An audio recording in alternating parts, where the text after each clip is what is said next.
run through the night. Pixels burn under neon light. Steel and rage in a dance so tight.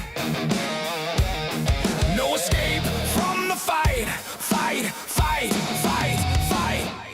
Wolverine's on fire. Feel the beast inspire. PS5's the reason why. Time to buy, time to fly, time to fly. Time to fly. Time to fly. Time to fly. Controllers shake like a primal roar. Every slash leaves you wanting more. Frame by frame, it's a brutal score. This ain't a game, it's a war, war, war, war, war, war. Wolverine's on fire. Feel the beast inspire. PS5's the reason why. Time to buy, time to fly, time to fly.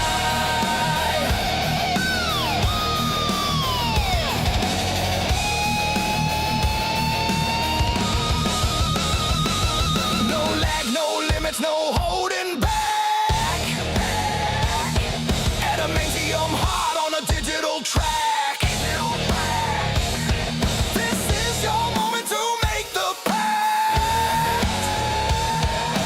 Plug in the power and face the fact. Wolverine's on fire. Feel the beast inspire. PS5's the reason why. Time to buy, time to fly, time to fly. Time to fly.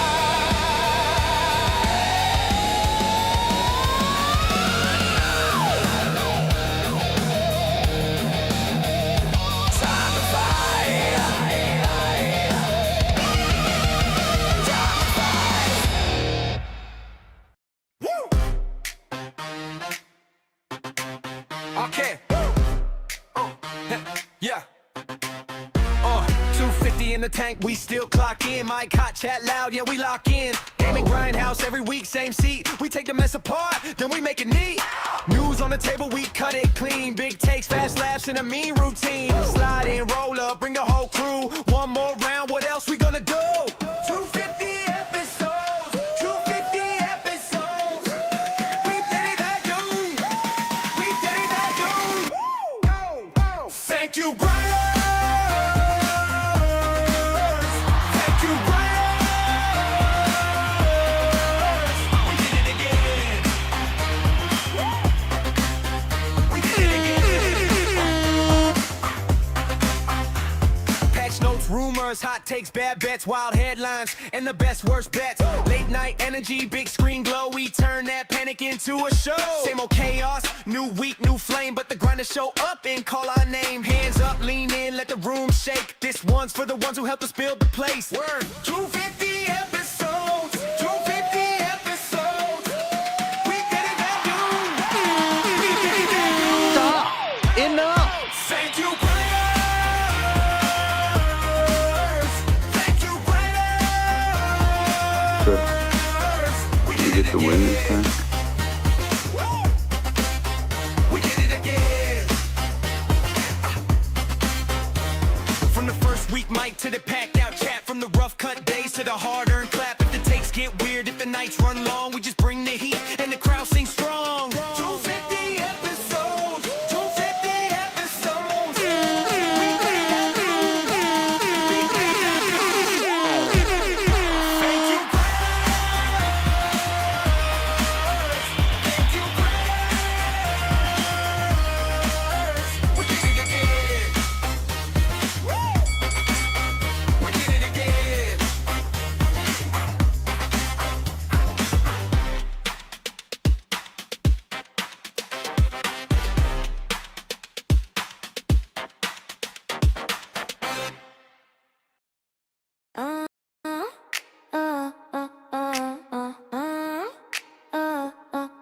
You talk exclusive all night, but your badge don't bite.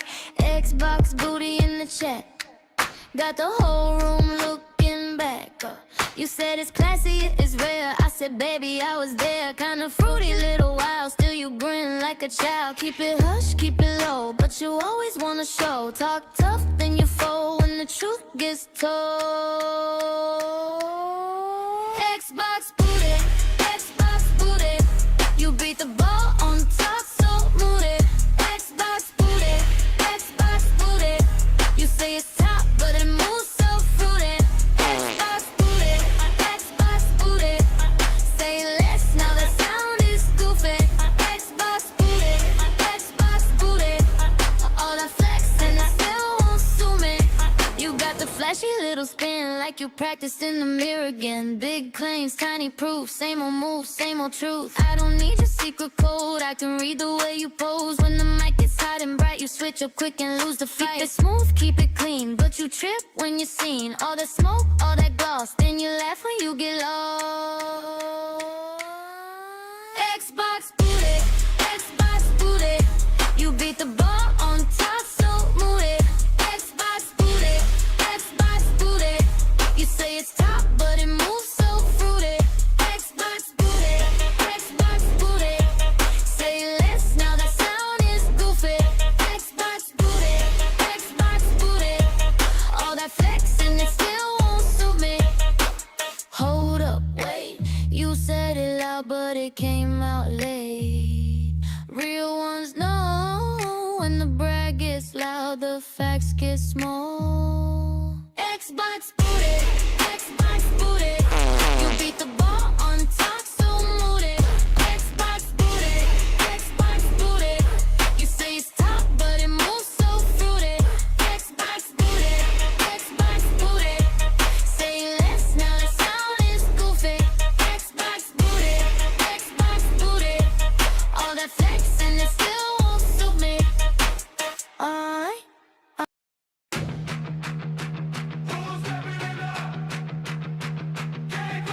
Kick that door in, turn the time out. Chair lock back, screen on flame. Chat go crazy when they see my name. Eyes red, ready, stack that queue. Patch notes open, got receipts on you. Sweatband on cold, get open. One more run, yeah, the vows still spoken.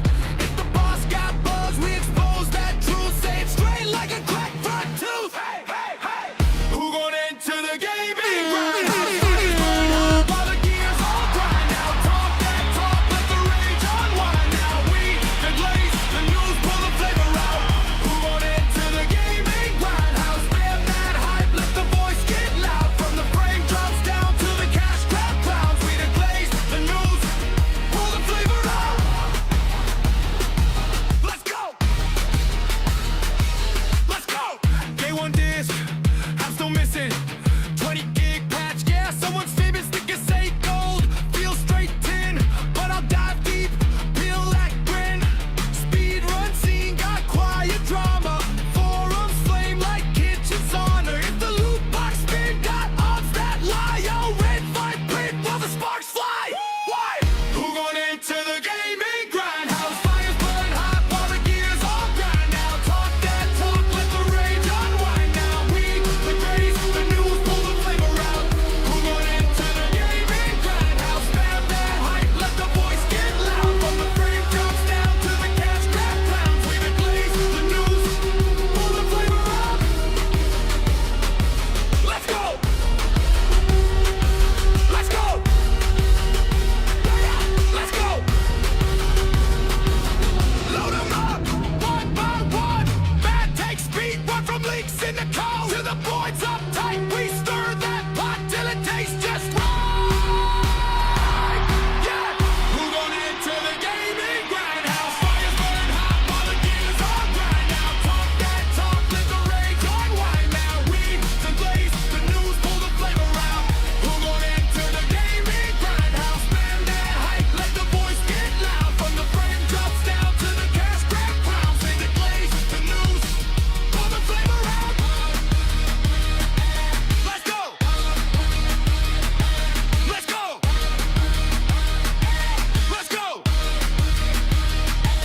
Are you ready? What's up, grinders? How you doing out there? Episode 250. We did it.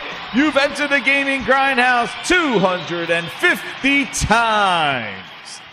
That is right. Tonight is episode 250, and it is going to be one for the ages because it is all coming down. It is all coming down. The grindhouse is bringing down.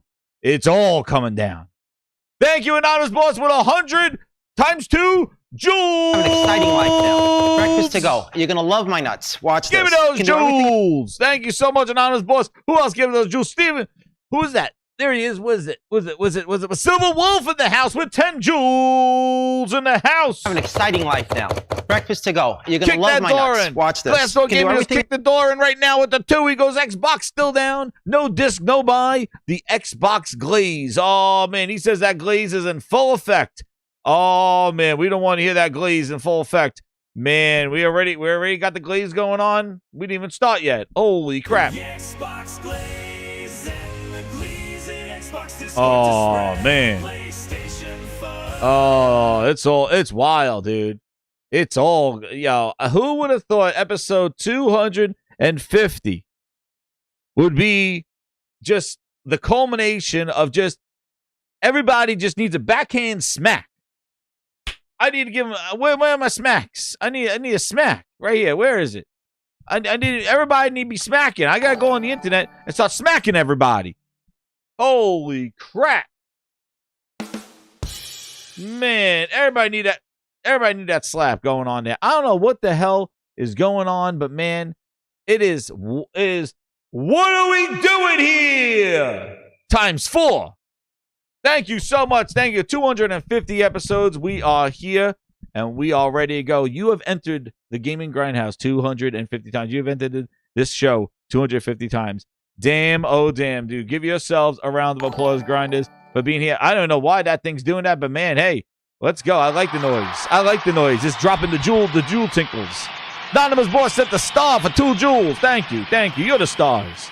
What's up, El Nini, Springfield Chaser, Dog Zone, Anonymous Boss. Hey, Aaron's here. How's he doing? Aaron, where are you? There he is. Aaron cannot miss the 250th episode, man. Aaron's been here, I don't know, since day one. Ron, what's up, Ron? We have Dog Zone, yeah, boy, John Wayne, man. These people from the way beginning. Stephen Leone in the house. How he's doing? Giving you community game nights on there on the house by Stephen Leone. We have Ahura. What's up? How you doing, Leech? Albert Gouchard, Anonymous Boss sent another stars. Oh, giving everybody stars here. Give them the stars. Give them the jewels. Give them those jewels. There they are. I have an exciting life now. Love those Breakfast jewels. To go. You're going to love my nuts. Watch this. D. John Wayne with 250. He goes, Ron, that's up in the house. Crooked Vulture. We got Wild Wolf in the house. We got Michael Meridian. What's up? He says, let's do this. Grandma Perp. I've been yelling at the microphone the whole time the music was going. I think I was on mute. Oh, man, this is horrible. Horrible news. Horrible news there. Unchained, what's up, 1990? Oh, my love. Every time I see Unchained, I just want to sing the Righteous Brothers. My darling, I've hungered for your touch. Oh, lonely times. And time goes by so slowly, and time can do so much on you. Stu more. What's up, guys? Let's go. We got some news today. Holy crap. Everybody getting slapped up. Oh, man. How's everybody doing out there? We are hyped. Holy shit. PCX Hawk 2. You didn't want to miss the show either. Holy crap. PCX Hawk 2 is here. His name was X-Hawk Tour, but now his name is PC Xbox Hack Tour, but his is still camping for Xbox. So here is a new song for you. Spit on that Xbox, dang! Hit him, Xbox Hawk 2!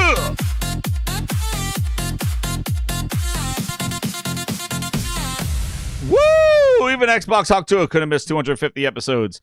Anonymous was sent another jewels. He sent another 100 an jewels. exciting life now. Breakfast to go. You're gonna love That's my it. nuts. Watch this. Ancient You can do said he heard everything- enough.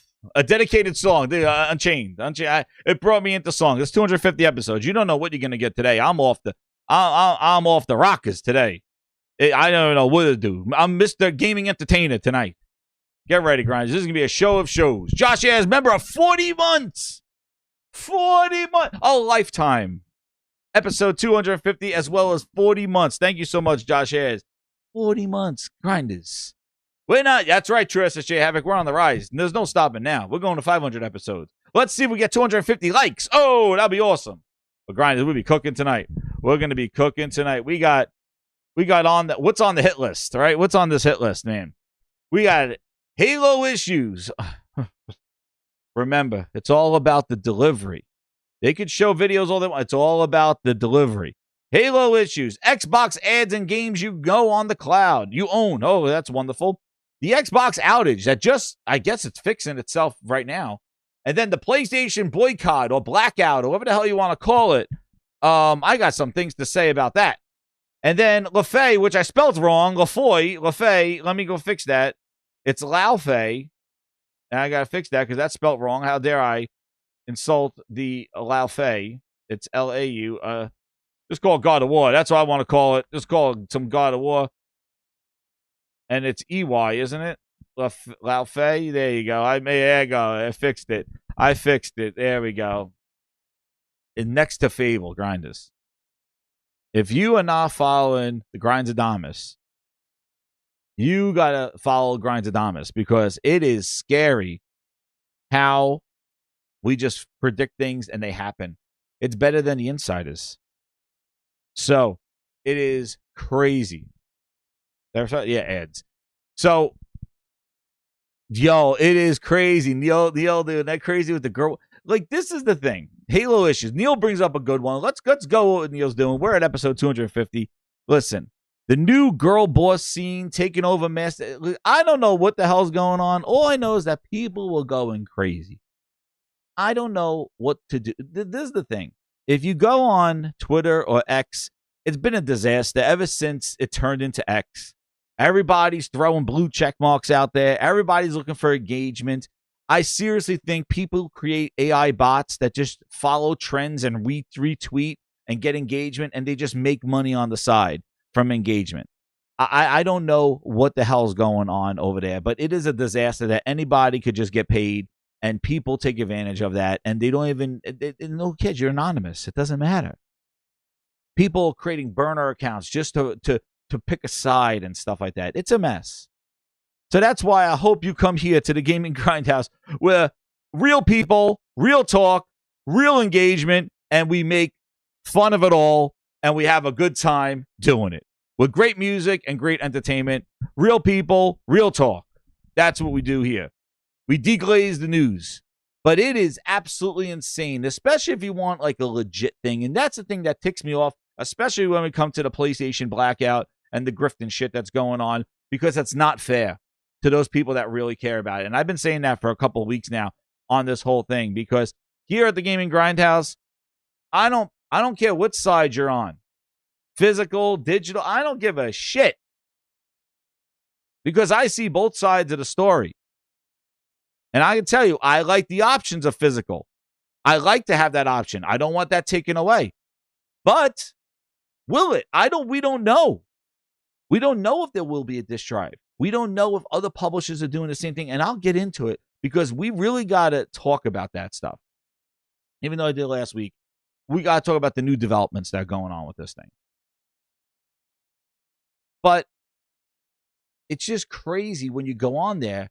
They're going crazy about the new characters that they're added to Halo with this new girl person. It is crazy.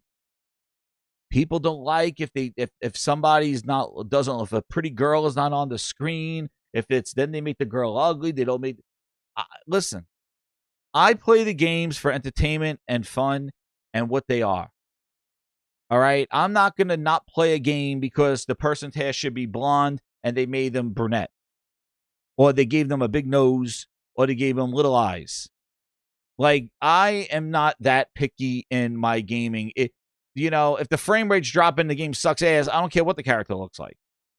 But I am not going to boycott, stop my pleasure of playing games because I don't like the way a character looks. That's me. If that bothers you, then hey, that's you.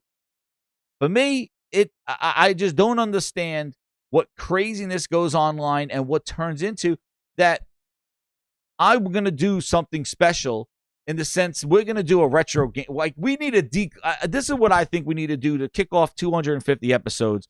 What we need is we need a deglazing. And I think we need to do a retro night. Just go back to the old ass games. I got my retro drive and I'm going back and we're just going to go. It was fun just going back and playing those old games and people remembering the good old days. Just the deglaze from all the bullshit that's going on now. Because it is just crazy. Nobody's happy.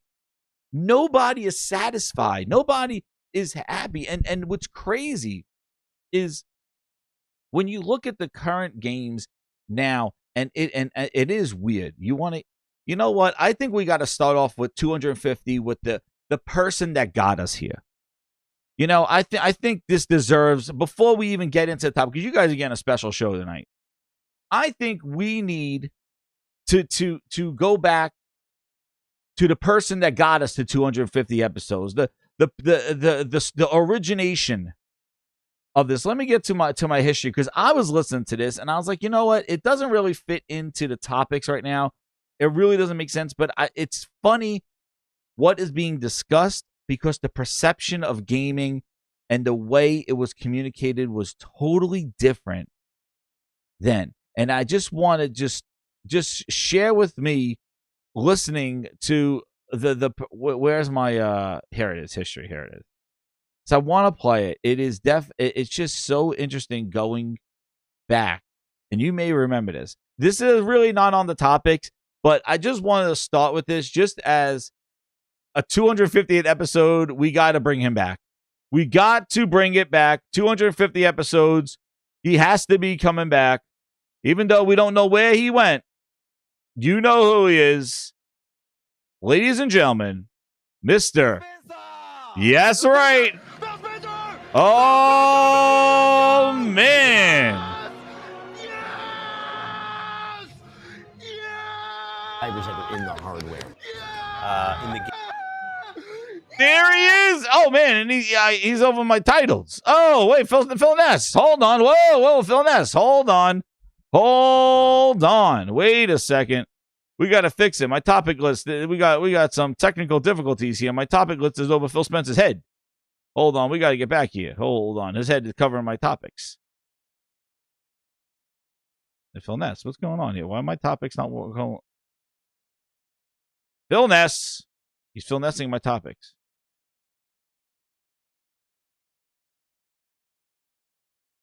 Why is he over there?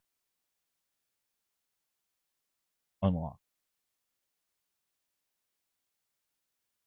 I don't know what's going on, Phil Ness. He's not letting me my hold on. You know what? I'm just gonna hide my topics then.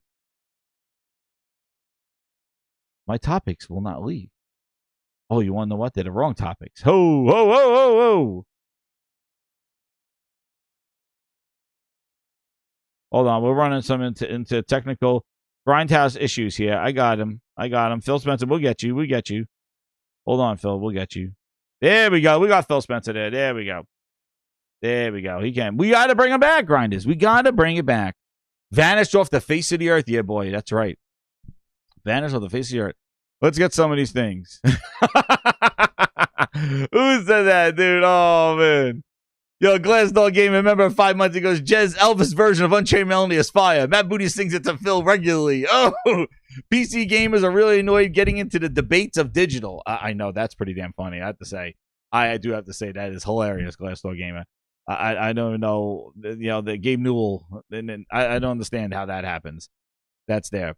And then it says, Steve Leone, Ultimate Grinder for 29 months. He goes, I like physical too. But when it went through this, we went through this with PC. If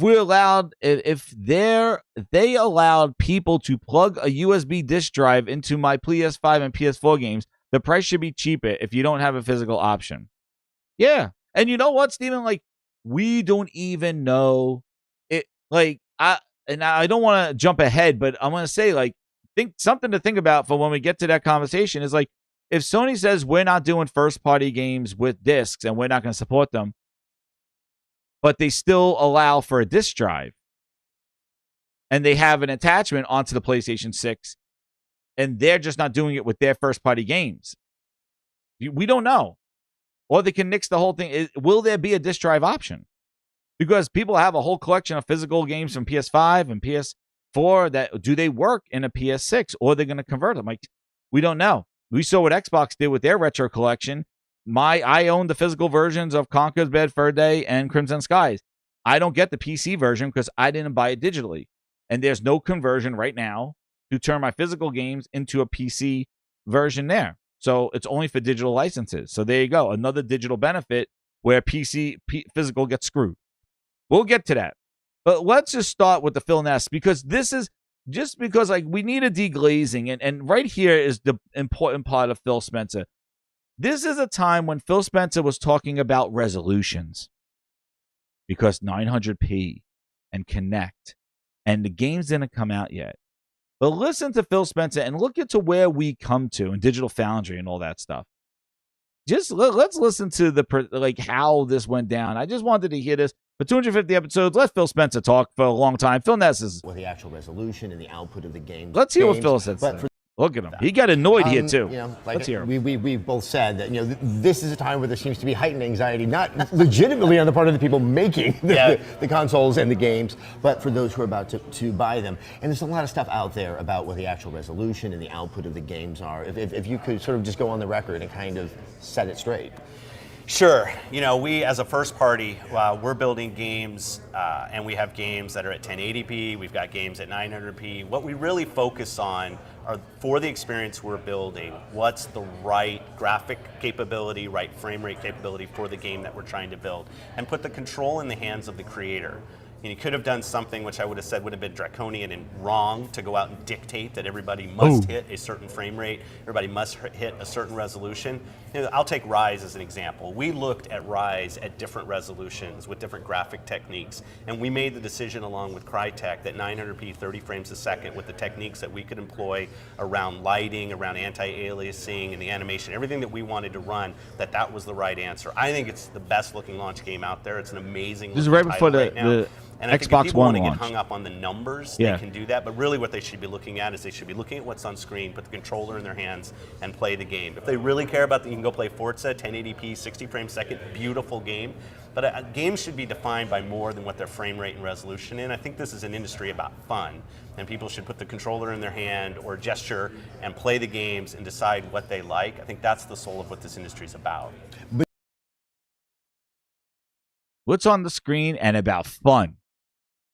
That was an energetic Phil. He just became head of Xbox, head of the studios, and he was just like, stop worrying about resolutions and frame rates and just have fun. Interesting, right? This interesting time. And look, we have games so technical and things like that. And what's crazy is it even changed him. Like, even his Series X, he was just obsessed with like a frame rate box and a resolution box. Yeah, no, this wasn't 2018. This was before that. What was this? This was revision, man. This was what, 12 years ago. But I just thought that what Phil said rings true today. Just worry about what's on the screen and if it's fun. Because even they corrupted Phil. He came on with talking good energy. He was, and we'll hear about it, because now you hear what Adam Sessler has to say about, but wait, the frame rate in this and the resolution, Phil, and this. And it just shows the beginning of how they wore him down, and he just went full Phil Ness. This was prior to the Phil Ness didn't get him yet. This is when Phil came on. He had a vision. He was coming in. But then the Phil Ness got to him, and Satya got to him. And this conversation that Adam Sessler gives to him right now just starts chipping away at the Phil Ness, that then he just becomes obsessed with power and resolution. But it's just that sentiment back there, like, stop with the numbers. What's on the screen? Is it fun? And it goes to just kind of like the whole, what does the character look like? What is the developer tweeting out? People like, I'm not playing your game because the developer said some stupid ass shit online, or the developer took a picture of themselves, they got purple hair, and I'm not playing your game now. Like, all this other bullshit. Just what's on the screen, give me my controller. Is it fun? Don't worry about if they got a big ass or a little ass. Like, I don't care. Do they have long hair? Do they have this? Are they this? Like, it's just all this weird ass shit, just to make excuses not to play games. Young Phil Ness, before the Phil Ness took him, young Phil said it factual. Give me the controller and play on the screen. Is it fun? Is it not fun? Is it stuttering? Is it crashing? Is the animations off? Is the gun don't work? Is it fun? Stop with all this bullshit that's outside of gaming for reasons not to play games. Now, I'm not talking about the physical discs. I'm talking about all this other shit. Like, it's just every friggin' thing. Joel getting hit. This one, naughty dogs.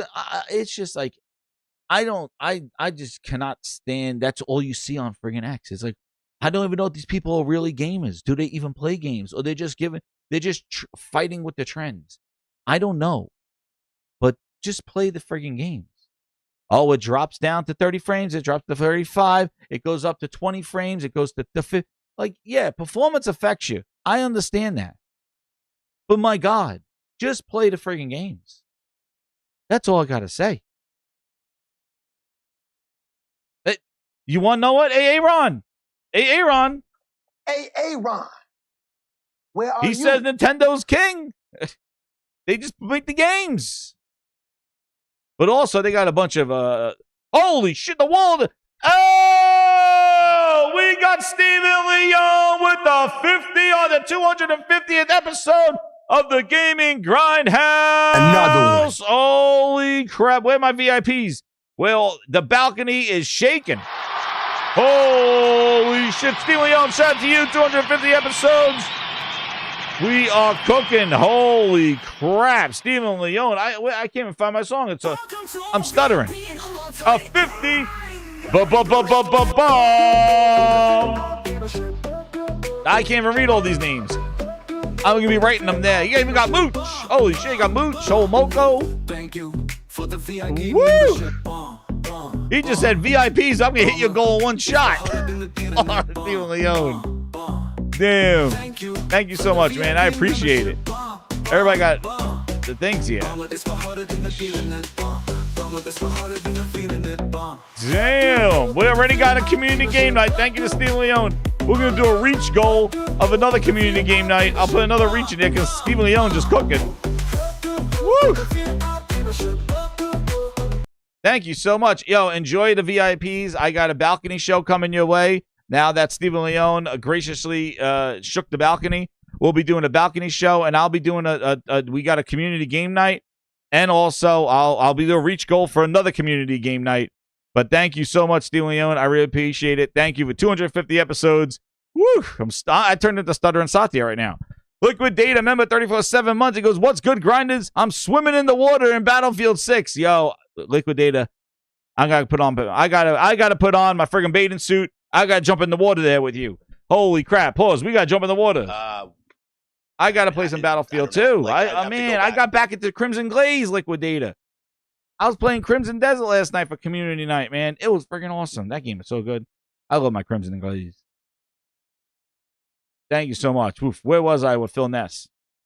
And by the way, all right, I just wanted to say something. We're going to get to physical shit. I'm not defending Sony. All right, so calm down, sir. Calm down, spick and span.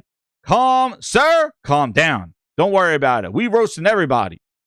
Because I see both sides of the story, and I am not going to cast I'll tell you my opinion, but I appreciate everyone's opinion.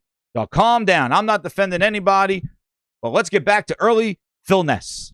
Because now, just because I just feel like, I'm going to just, and everybody's names popping up on the screen. So let's see what Cessla now pushes back on him. But you do understand. I think for in audience, you know, when you see numbers and you see new system, you know, there's just that natural tendency to want to see the highest number. I mean, is this any concern if this story, you know, keeps on going? It almost sounds like not so much Microsoft, but I think the entire industry has put such an onus on 60 frames a second and 1080p that anything that falls short of that might seem as a lesser product, at least on paper. So I think there are probably two parts of it. One, There we go. people really haven't played the games yet. So people, in absence of being able to go to their local stores, put the controller in their hand and play, they're going to focus on the data that they have available. And frame rate and resolution is clearly one of those things. So I think it's kind of natural that people focus on this. But if we go back many generations, I don't think we would define the best games in any console generation as the highest resolution, highest frame rate. There's something else about a game that's important other than just that. Like I said, we could have run Rise at 1080p. The game would have looked different. It would have looked, and we made a decision based on what we wanted to put in the game that 900p was the right resolution for that game, 30 frames a second, the right frame rate for the game, and what we put on screen I think is fantastic. And I think putting the tools in the hands of the creators, letting them make the decision. Clearly the box supports 1080p, 60 frames a second. We have games that can go and demonstrate that Only here one, at the show. yeah. People can go and look at and play. But you really want to put those decisions in the hands of the creators and let them decide where they want to spend their resources in the hardware. So there's quite a few Microsoft Game Studios games here. Of course, there's some from your partners in the third party. Yeah. And I think Dead Rising is, you know, also Yeah. being made over there at Capcom.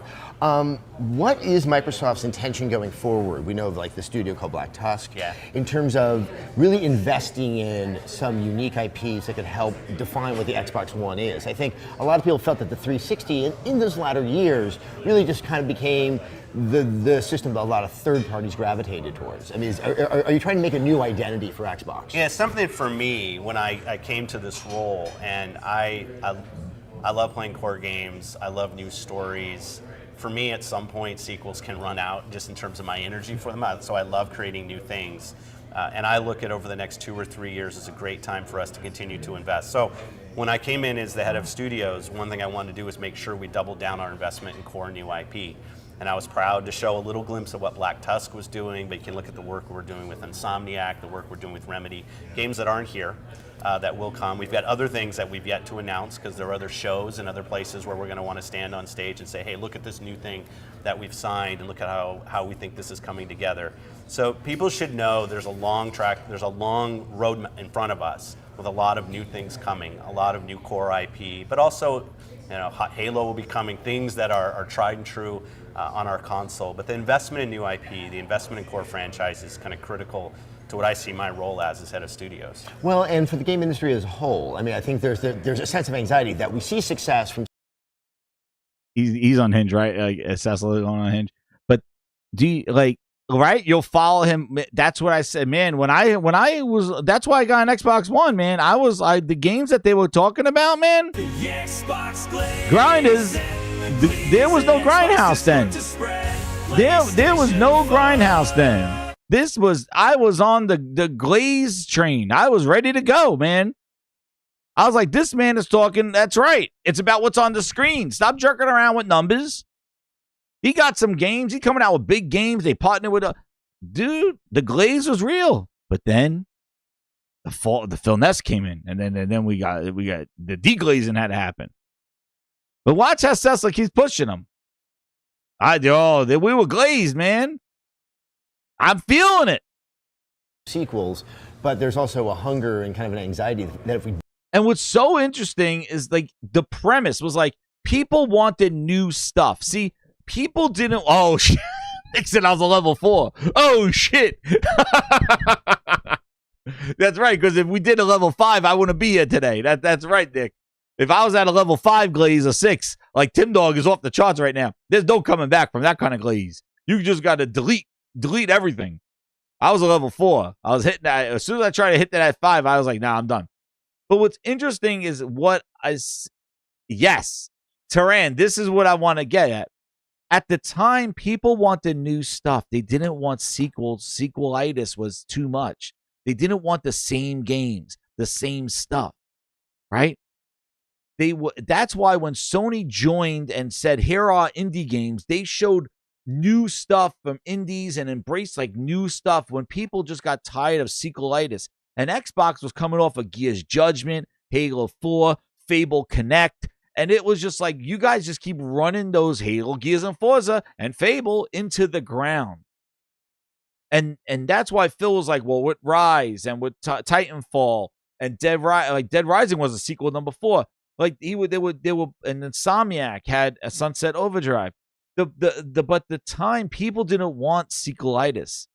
And what's crazy is like now they've come full circle with Asha coming in there, is that she basically is going to sequelize everything.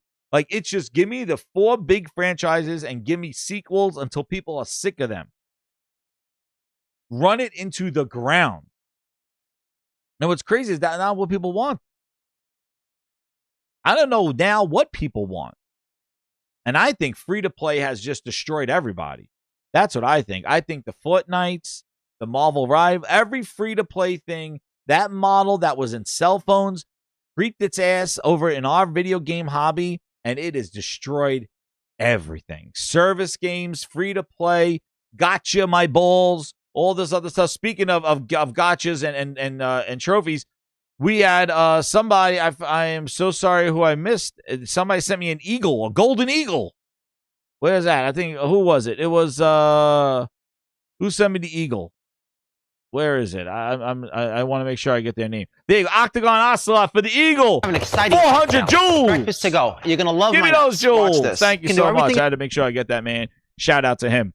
But like, it just really, dude. It just really. No, Aaron, you're stepping out of line right there. Get back in line, Aaron. Aaron. Aaron. See, Aaron, this is the thing about Aaron. This is 25th episode. Everybody got him roasted today. The thing about Aaron, he comes in, he drops some facts here and there, but then I don't know if he gets really excited, his nipples pierce up or something like that, but then he just goes off on the Nintendo Glaze train. And it's like, Aaron, you started off good. I was like, that was a good point. But then I give him a kudo, and holy shit, now he just goes off. He says you get screwed if you buy a Pro. Now he just got Nintendo glazed. He got some Mario shit in his eyes. Aaron, I can't comment on that one. You get overconfident. I gave you the props. You said some nice things. I can't continue this. Now you just go on the glaze train. I don't know what to do with Aaron now. He'll come back. Sometimes he comes back. He teeters between the 4 and 5 of a Nintendo Mario glaze in his eyes, in his face. We gotta wait. His glass nips. He gets excited. I gotta be careful. I shouldn't share them out early on. That's right, True SSJ. That's right. Kid Smooth made the Halo Gears and for the sequelize, man. They keep sequelizing it and sequelizing it, and they were just dumb. So that's why I wanted to play this, because the mindset of what gamers wanted then, and it's just so interesting. From sequels, but there's also a hunger and kind of an anxiety that if we don't get new franchises out there, that we could see things trying to run themselves down. How do you maintain that sense of balance between what's reliable and what has to be innovative? Yeah, I think it's a good role for a first party, right? We're kind of an unnatural business, as you were talking about. We invest so big early at a console launch. We're going to invest in new IP day one with something like Rise. Like, that's a challenge, but we're going to go put it all over TV and we're going to talk about Put it on TV. The best game possible, but really over the life cycle. And I know people can talk about the tale of the 360 and ask, well, where were the big hits in the last couple of years? I'm making a commitment on Xbox One that we're committed to huge big franchises coming, both new and existing franchises, and even things like you brought up Killer Instinct, kind of reboots of things that have been beloved for years, bring them back to this console generation. I think we even have some more of those things coming that'll be exciting, to reboot some franchises I think people will be excited about. Yeah, Killer. And I think the thing is that, dude, it was 2016. It was 10 years ago that when they canceled Scalebound and shut down Lionhead, that's when there was the point of no return. And that's what's crazy, because I think they started strong. Like, I think that it sounded great. They had Titanfall. They had, they had all these games that had to deal with Tomb Raider and all that other stuff. But then it went kablooey. And I don't know. It was the business. The games were making money, or Satya just did not believe in Xbox. And that's been the fall of Xbox. Maybe it wasn't Phil all these years. Maybe it was. Maybe it just was Satya. Didn't believe in it. And then Phil's like, we got to make investing. And then he came Game Pass. And then that was it. He was off his teeter. Phil Ness came on and it was done. But it was just interesting hearing the ambition and the innovate and like what gaming was back then. It was crazy. Someone said Phil lied more than a man with 2 families. Oh man, I don't know what. Talk about a botch. Them not having a friggin', not even having a Killer Instinct, dude. Like, what the hell is that? How do you not make a sequel to Killer Instinct with all these fighting games and stuff? And Sony, that Marvel Token, I played it over the weekend with my thumb. It was still on healing. Marvel Token's friggin' incredible. I am going. My son and I were playing that game all weekend. We would just. It was so much fun. Just doing all different combos and all that other stuff, man. It was awesome. Marvel Token is A+, incredible game. The art style, the comic book. I even did a little bit of the story just to check out a little of the story. The way it's told, man, that game is awesome. Marvel Token is absolutely amazing. It's so much fun. I would make it all different combos. I love how they have different names for the people you choose. They kind of come up like the fierce goblins or something like that, or the fierce elementals, or the haunted elementals. Like, you choose them. It is so much fun that you can master it, but it is fun. Just crazy stuff going on screen, and there's so much to do. And it's controller friendly. You really don't need the arcade stick. It sucks that the arcade stick's delayed, but you really don't need the arcade stick for it because it's such an awesome thing with the controller. They made it awesome, but it is so good. Let me see if there's anything else. I have 30% less emails because you finally didn't have Me too.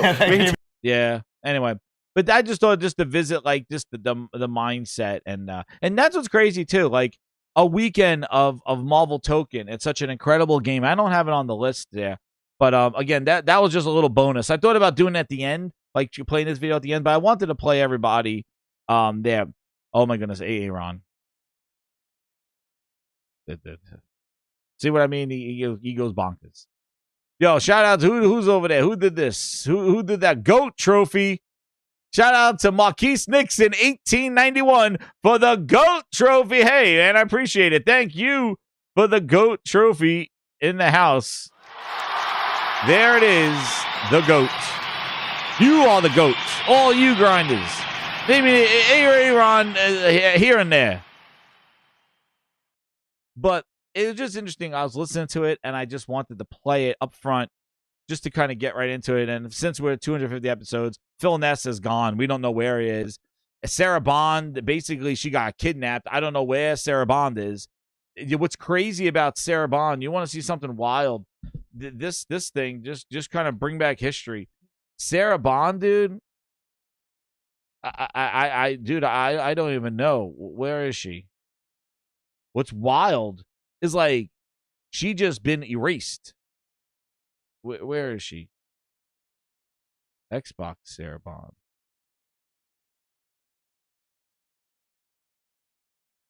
Where did she go? Oh, wait a second. Hold on.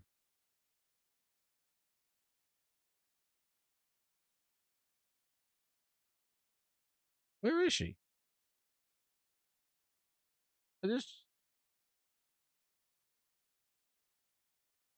Yo, what happened? Hold on, Grinder. We gotta wait a second. Maybe I spelled it wrong.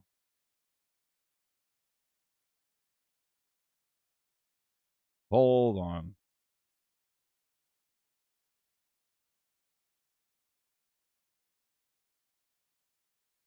There she is.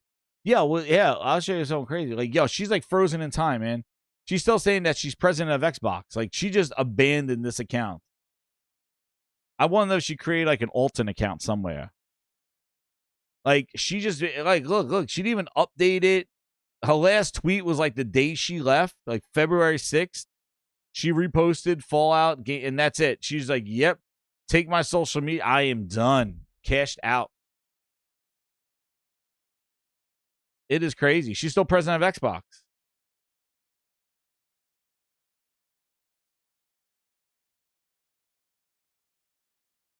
Isn't that crazy? Phil Spencer, 1 million followers. Last tweet was February 20th. I'm done. 38 years of Microsoft, he's gone. That's his last thing. Phil, no social interaction, nothing.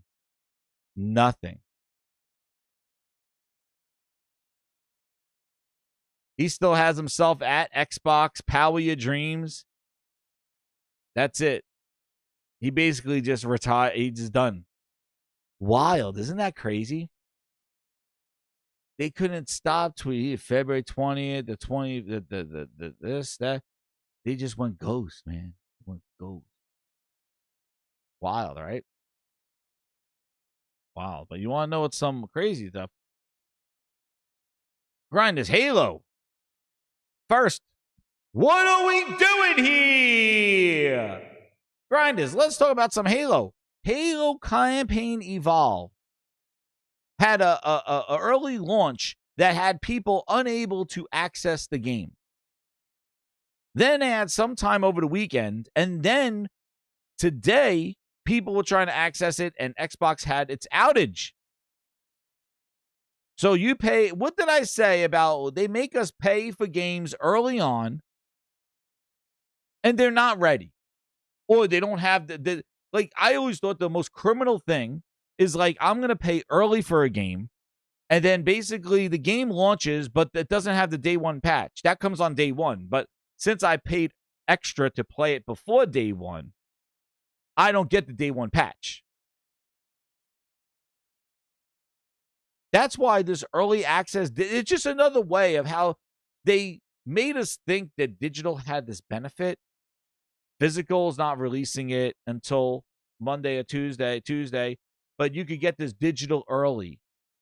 But then when you buy it for digital early, you don't get you don't get the day one patch. So you pay like the jank version for 3 days, and then the day one patch comes and it fixes stuff. Or the worst is when you pay to play online, like a Call of Duty, get access early, and you're basically trying to play or something to play online, and the servers don't work, and your early access basically is you fighting with servers, or the servers get bogged down. Absolutely insane. Well, it happened to Campaign Evolve. And looking at it right now, it's doing better. Tomorrow is when it launches. Tomorrow at 11 a.m., which is your goal this evening. I will play Halo tomorrow if we do it. But yeah, these are the early access numbers. And then people go like, well, why do people care so much about SteamDB, blah, blah, blah, blah. Listen, if you weren't around a couple of months ago, you wouldn't be able to get the word Forza out of your mouth before somebody shoved this chart in your face. Forza Horizons, they were counting the numbers like it was a friggin' lottery ticket. They were looking at the Forza Horizon scoreboard to tell how many people engaged with the game. They went to SteamDB and go, look, there are over 250,000 players playing, and it's not even released yet. But when you show them Halo numbers, they go, you want to say it? Oh, yeah, it's 250. Get in here, Huggy. Come here. Tell him. Stop. Enough. There he is. Now they don't want to say it. Oh, who buys it? It's on Game Pass. Well, so was Forza Horizon 6.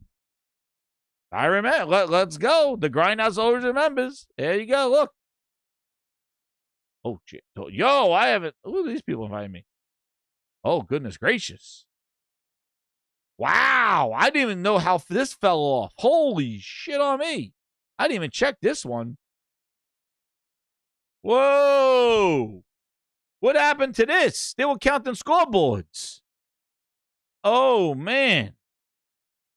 See? It was right here. Look. It's pre-release numbers of 273. Look, it didn't really, like, advanced access. Look, they're like, these numbers? Oh, my God. Look how many people are playing. And they went crazy. I'm surprised Forza dropped so much. No wonder they stopped talking about it. Wow. Only 18,000 players right now. Peak was 302. Wow. I didn't even know. I didn't even check Forza. I just know that they were hyping up Forza before it released with numbers. 302,000 played Forza Horizon 6. I don't know what master, and this was in Game Pass. This was day one Game Pass. But you looking at this. You even Halo Infinite. Look at Halo Infinite, dude. Halo Infinite had 272,000 when it first launched. Halo campaign evolved, dude. We'll see. But it is definite. And the reviews are not too hot. 69%. This is PS first game, too. But they had a lot of issues with it. And people are saying, like, the issue. But see, Game Pass, Forza Horizon 6 was in Game Pass, and that didn't destroy it. They were going crazy, Otaku. They were going crazy.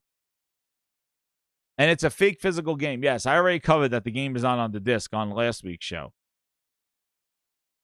But like I said before, I don't expect this game to blow up on Steam. I don't expect this game to do anything on Xbox. This game was made to get PlayStation people involved. That's why when they announced it, the guy was wearing a PlayStation shirt. This was the third-party venture of getting PlayStation players on Halo. Like I said before, Asha should have bent over backwards and canceled whatever contracts to not let this happen, because this is a double black eye to get this game showing up on PlayStation, that PlayStation could have banners at Comic-Con that look like this. Halo Campaign Evolved on PlayStation 5. Asha should have stopped it, but she didn't. And now like I said before, the hole has been dug.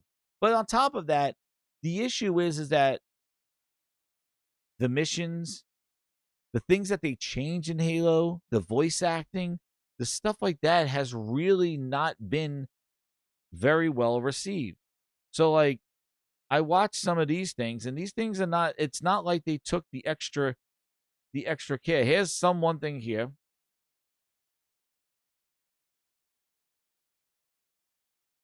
They're working on mods to make Cortana look pretty. This is wild shit. I'm not saying that this is the problem with the game. That I'm not talking about. But that is some wild stuff. Here's Kid Smooth. Back-to-back crashes on PC with Halo Campaign Evolved. This is why it has a 66%. I just want to play. What surgery do I need to do in the BIOS to play the game? So, Halo crashing on PC. There you go. The Keys missions. And then we come down to here. Halo Campaign Evolved features several post-processing effects such as film grain, chromatic aberration, which are enabled by default. On consoles, there's no option to disable them, whereas on PC, they can be removed via a configuration file. I hope Halo Studios adds the option to enable or disable them in the future. So there is a technical issue here with film grain and chromatic aberration.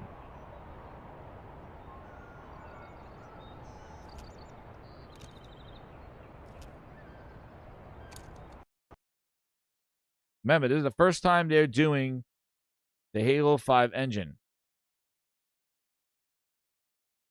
Campaign Evolved's enemy AI still needs to be improved, which is currently the only issue I have with the game. This is one of the multiple examples that I did during my first game. Faithless always flee. They defile our presence.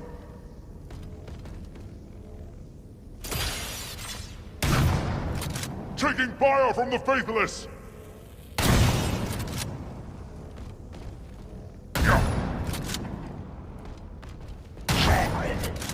Faithless always flee. And what's crazy is that this is what they said. Has campaign AI gotten improvements since the preview? Yes, they said over at Xbox. Again, the Xbox Showcase Media and Creative Preview demo earlier this month was pre-release, tailored to specific timing and scope needs. Over the last few weeks, the development team has been polishing and improving elements of the game, including the enemy AI behaviors. Oh, man.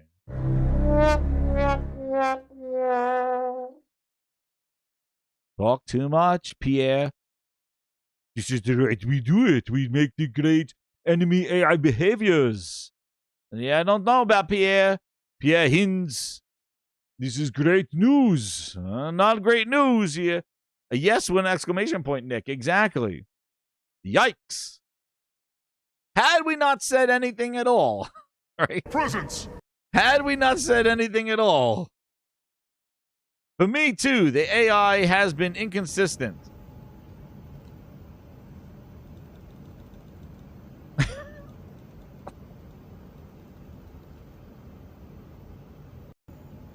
Oh, man. Where's Shaky? Get him in there. Like zoinks. Oh, man. Those don't get me excited.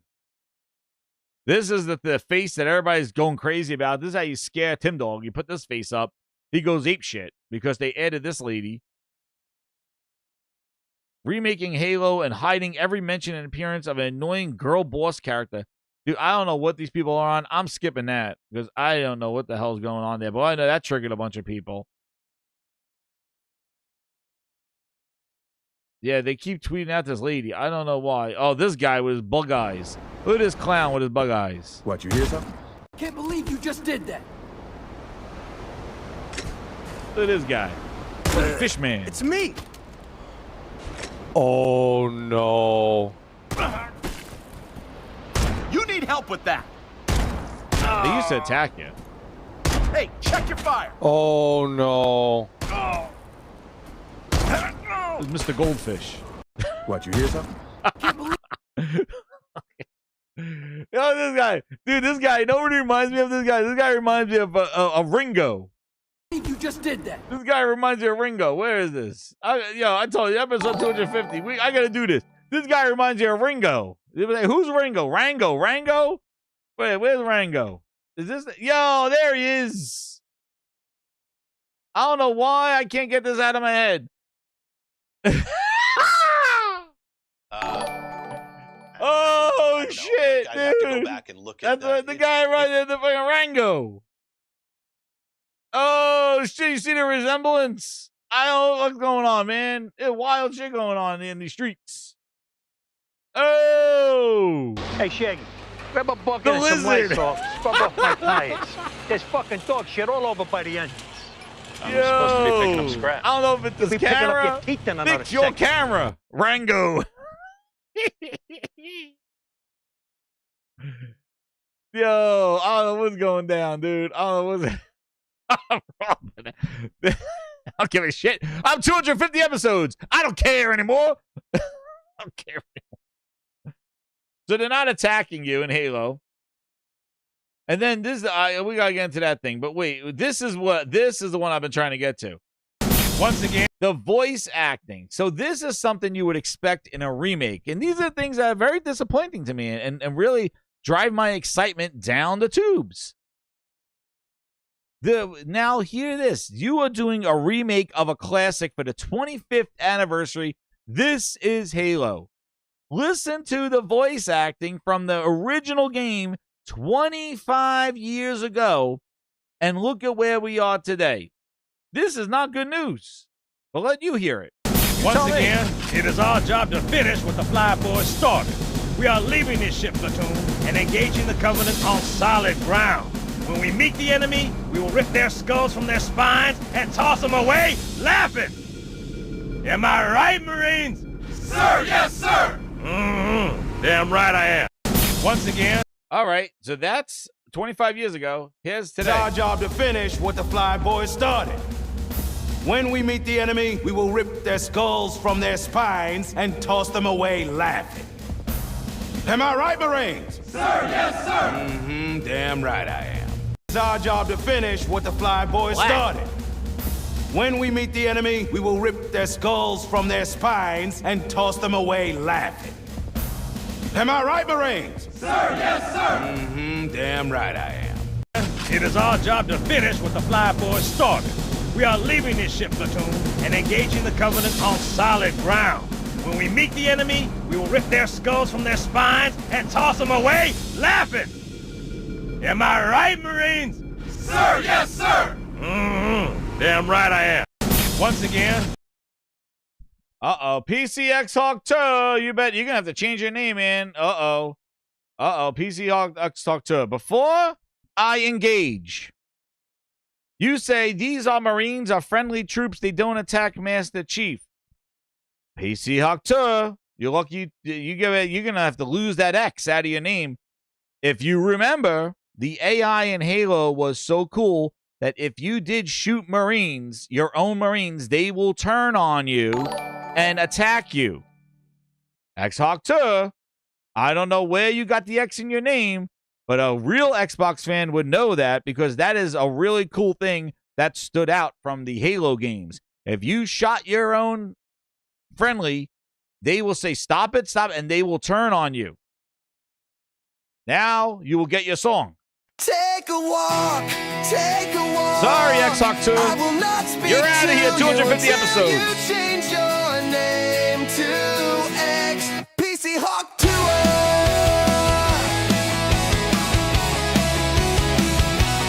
PC Hawk 2.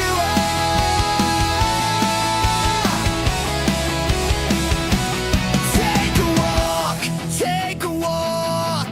I will not speak to you until you change your name to X. PC Hawk 2.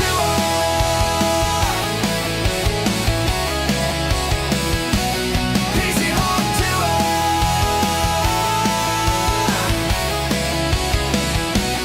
Take a walk. Sorry, that PC Hawk 2. That's not good news. And you know what? I don't just drop words without showing. This is the house of receipts. This is the house of receipts. I got the GOAT trophy from Sam. Thank you so much, Sam. I appreciate it. Sam with the GOAT trophy. Another trophy. Somebody else sent me another trophy. Let's see. Was Anonymous Boss? Anonymous Boss sent me a trophy here. Those trophies go away. I don't like that. I got to go find them again. Let me see. Did they stay over here? Oh, there we go. Anonymous Boss with 2 jewels for 100. Thank you for the 2 jewels of 100 and starred 2 jewels and another 2 jewels. Thank you so much. I really appreciate it. Anonymous Boss and Sam. Shout out to you guys. But there you go. This is it. Look. No words, none at all.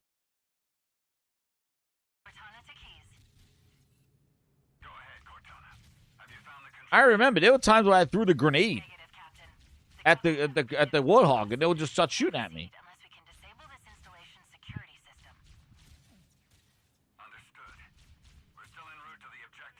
They used to war talk and all this other stuff. I don't know what's going on, dude.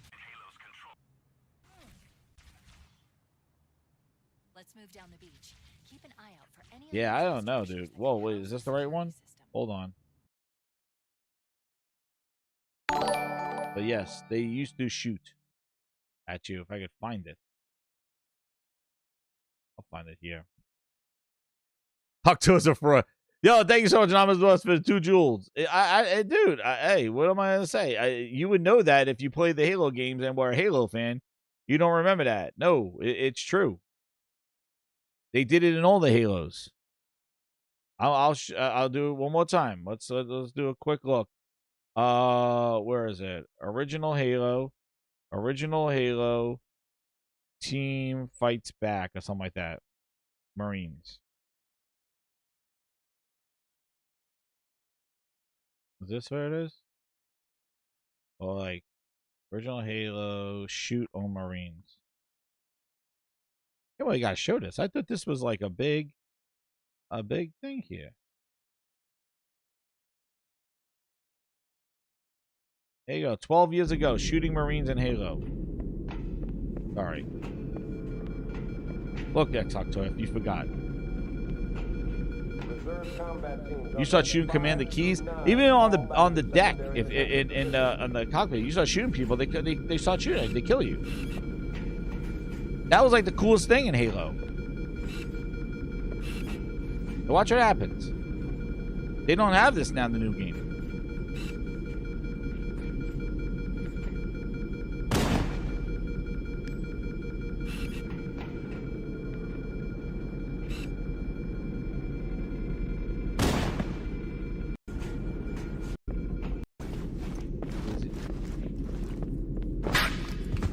nuts? Crew and ops personnel on decks 1 through 4. Report to evac stations immediately.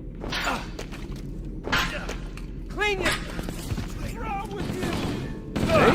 What's wrong with you? Keep your head down. There's 2 of us in here now, remember?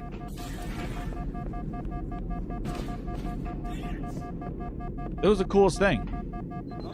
You never did it in here? Yeah. If you go back, people are like, oh, I'm going to shoot Commander Keys. Watch what happen. Look, they're hunting you.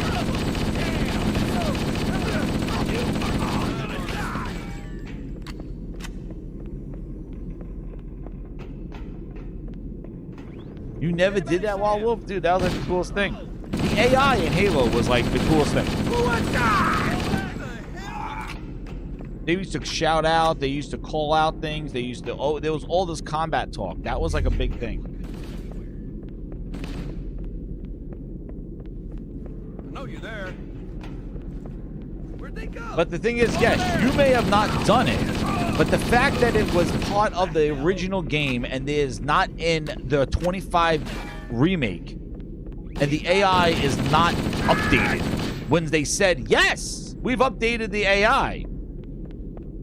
Because somebody said, oh, well, at the show, the AI didn't look good. You saw what they wrote, right? You saw what, this is what I mean. They do, oh, we're putting polish on it. Like, the reason why you highlight the AI thing is like, look, they basically said it right here.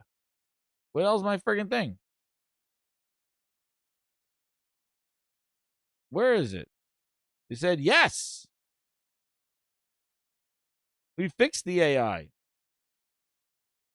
Is this him? No. Yeah. Look. They listened. Halo Studios spent the last few weeks polishing and improving elements of the AI. That has the campaign. Yes.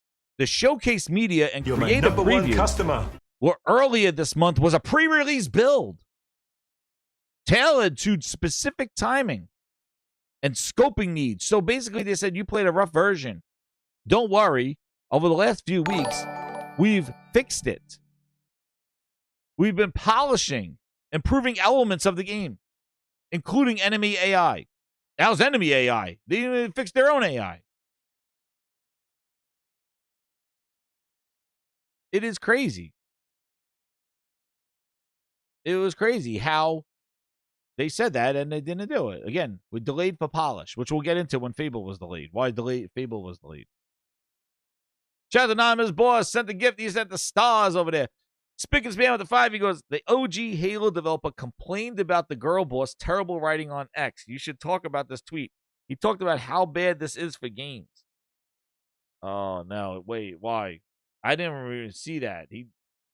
I saw that there was a couple of pictures of that. He's the one who started it because I didn't even engage in that shit. Is this him?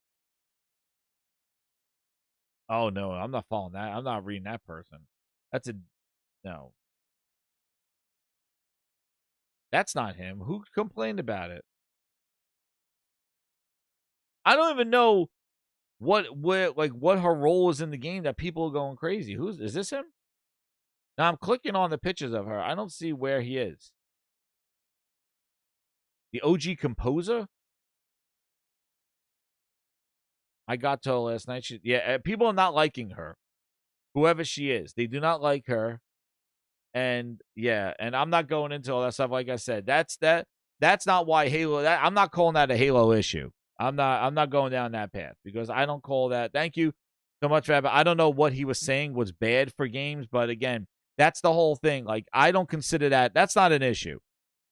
I don't think that's an issue. The technical issues with the AI and, the graphical issues and things like that, those are issues that we don't want to see. But if somebody has a problem because of it, I don't even know. I just saw people ranting about that person, but I'm not getting into that. Sorry, I don't know where, because I'm clicking on the pictures and it's going down the rabbit hole. And that's not doing that.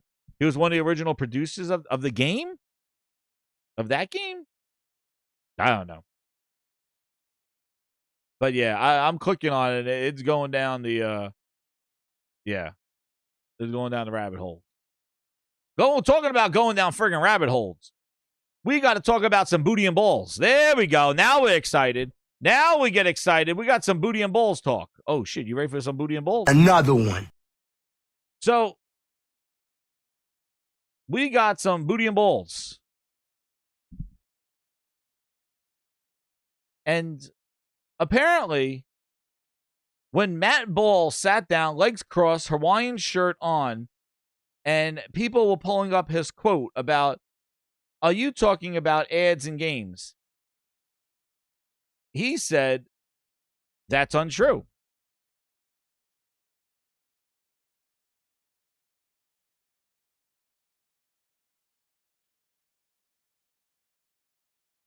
He does, but then he clarified that. So here he is. Matt Ball already. I tell you, I don't know what they serve at lunch at Xbox headquarters. But what is crazy is that I don't know what they serve, but apparently whatever it is gives everybody the Ness. They get the Ness. And Matt Balls hasn't been there for even 6 months. And we already have the official hashtag Grinders. You heard it here, episode 250. This one's going to be a fun one. We got our own Ball Ness. My goodness. Who would have thought we would get Ball Ness? Hashtag Ball Ness. Hashtag Ball. Shit, I'm spelling it wrong. Ball Ness. Matt Ball says he even clarified in his articulated voice. Ergo, I have clarified my comments about ads in games after reports led to believe that I supported ads during gameplay. Balls said, I do not support ads that interrupt games, as they would create a bad experience for players. Ergo. His original comments proposed new, lower-cost subscriptions with ads, similar to Netflix cheaper plans, while keeping ad-free options available. Balls said his idea was to offer more affordable choices, not to disrupt ads in games. So the fact that this man was clarifying his stance on ads in games, and he is the one to drop the news that they are adding ads in game. It is comical. It is comical that they made this guy announce that announcement.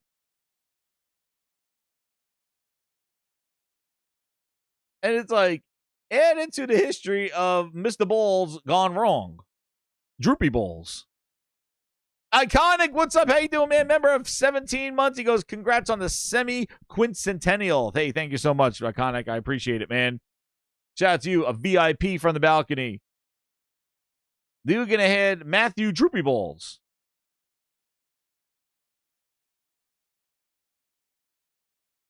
So they say, let's go to Xbox Wire. We're going to go to Xbox Wire, do it live. And Matt Bowles, not Xbox Wire controller. Xbox, what? What is going on here? They got to change the name for this stupid thing. I think they changed the layout. There you go. There you go. Oh, it's from Team Xbox. But Matt Ball put it on Twitter. Where's Matt Ball? Oh, who's this? Oh! Another one. This is a booty. Was this Halo? Yep, this is Halo. Oh, man. We have a booty cameo in Halo. Who would have thought they had a booty cameo in Halo? Anyway, that's not what I wanted over there. Where's Mr. Balls? There he is. Today, we'll begin a public test that enables Xbox insiders to stream select games from their library at no additional cost and with no subscription required through a new ad-supported option. Our overall goal is simple, to give players more affordable options to play. Here we go again, because that's the issue, right? Not the games, Not the issues that I just went over where you promised that you're fixing Halo AI and it doesn't work. Nope, it's still, here we go again. Phil Ness, Ball Ness is Phil Ness 2.0. We got Ashness, we got Ball Ness. Our goal is to see how players use ad-supported streaming and listen to their feedback. Oh, mother goodness, here we go. As we experiment, we want to be clear. We will start with the player. Ads should create value. We do not interrupt the flow of gameplay. We hold ads to the same quality as our content. Oh, now we know we're really screwed. Oh, no. Great ass! Oh, no. Matt Bull. I would not compare ads to the quality of your content. That means we're going to get a bunch of Blue Chew ads. Oh, shit. I don't know who they're listening to, Springfield. I don't know. We're clear about what is an ad. Oh, yeah, okay. We'll make sure the ad fits what players expect on each platform. Oh, man. Is this supposed to be exciting? Like, this is what I don't understand. This man is selling us ads. He's telling me I should be excited about the ads that they chose for me. He's not telling me about the wonderful, what resolution I'm going to stream at, what features, what fun games, why is this good? This man is telling me why I should be excited for the ads that he's choosing for me. This is their problem. They are boring corporate bitches. That the tweet about something that should be exciting is more about the selling us ads. Now what? The principles that we hold, we're going to be clear what an ad is. We're going to make sure the ad fits the play. Are you selling me ads about ads? Like a blind man at an orgy, I was going to have to feel things out. Move on! Nothing to see here! Please disperse! Nothing to see here, please! And what's crazy, stream games for free with ads. The games you own. So I buy a game, and I could play it on the cloud, but I have to watch ads if I'm not subscribed to their $23 a month subscription or their Xbox Live basic subscription or any one of their tiers. And you're only allowed 1 hour with about two, what did they say? Well, let's see what they say. What can you expect? Ads will play before sessions begin. The core game experience is unchanged. This is optional. Players can choose ways to play the game. You know what's funny?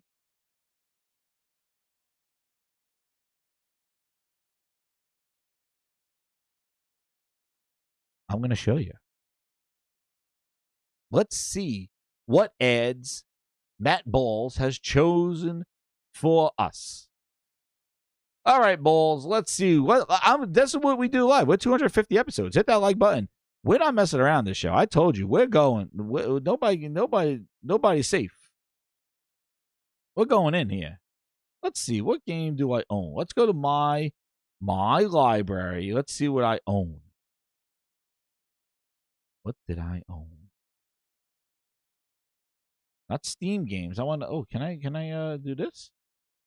Oh, can I stream it? Oh, that's not streamable. Where? Oh, here. Let me go to cloud. There it is. Cloud gaming. That's Killing. Oh, I own Killing. So let's see. Oh, wait. We mean subscribe to Play with Cloud. Where's the free one? Excuse me? Where's the free website?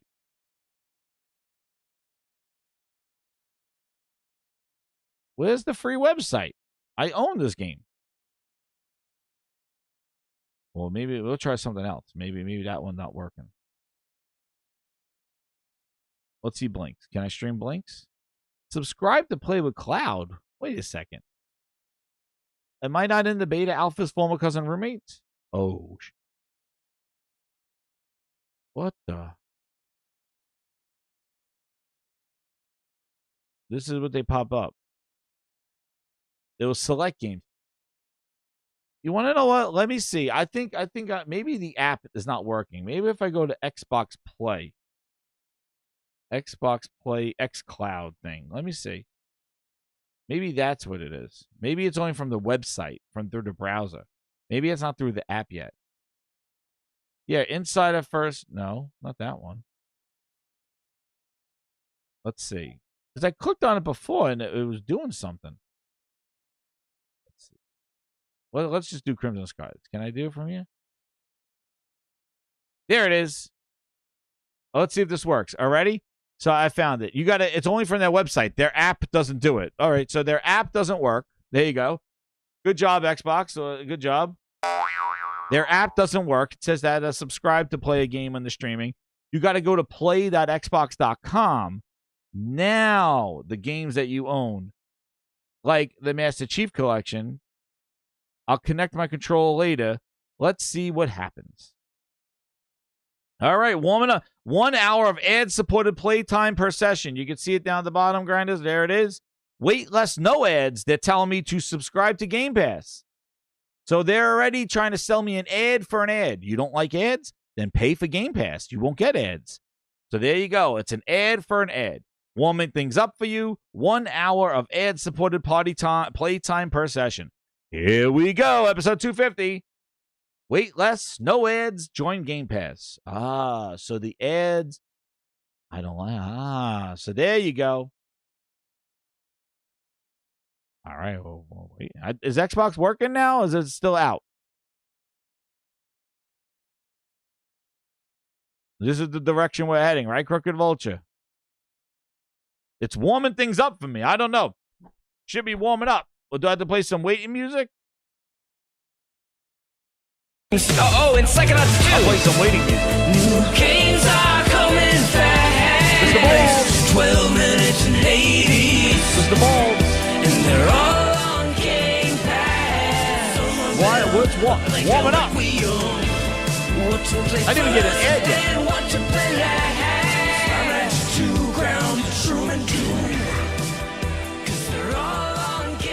This is uncut. I'm doing this. It's still warming up. Warming up. Master Chief warming up. I didn't even see the ads yet. Is it loading up ads for me? Is that what's happening? Matt Ball's picking out the best ads for me and us?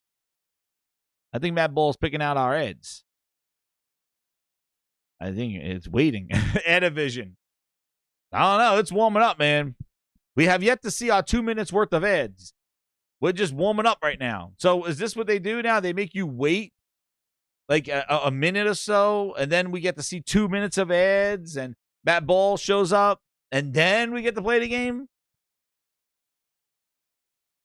He's loading up those ads for me. I don't know. I hit the button. Wait less, he says. No ads. So is this what I'm supposed to do? I'm like, oh, I got to join Game Pass because I don't want to be waiting on this screen. I didn't even see an ad yet. It's still loading. What is this shit? Matt Ball said he chose the right ads for me. I want to see what ads he chose for me. I didn't even get this far. Before it said it couldn't do it. The ads are coming. Glinda says the ads are coming fast. Where's the lamb sauce? Where's the lamb sauce? I got to tell you. I don't know. This whole cloud shit, man. Matt Ball, you got... It's not even pink. This raw. And Coop has delivered. It's still moving. Salmon. Is it still loading? It's moving. It says it's warming things up for me. They probably have somebody, they got somebody, they're like, yo, somebody's using xCloud. Yo, turn on those servers. Somebody actually clicked on our xCloud button. Oh, shit, turn the servers on. Asha's like, go, turn the servers on. Somebody's using xCloud.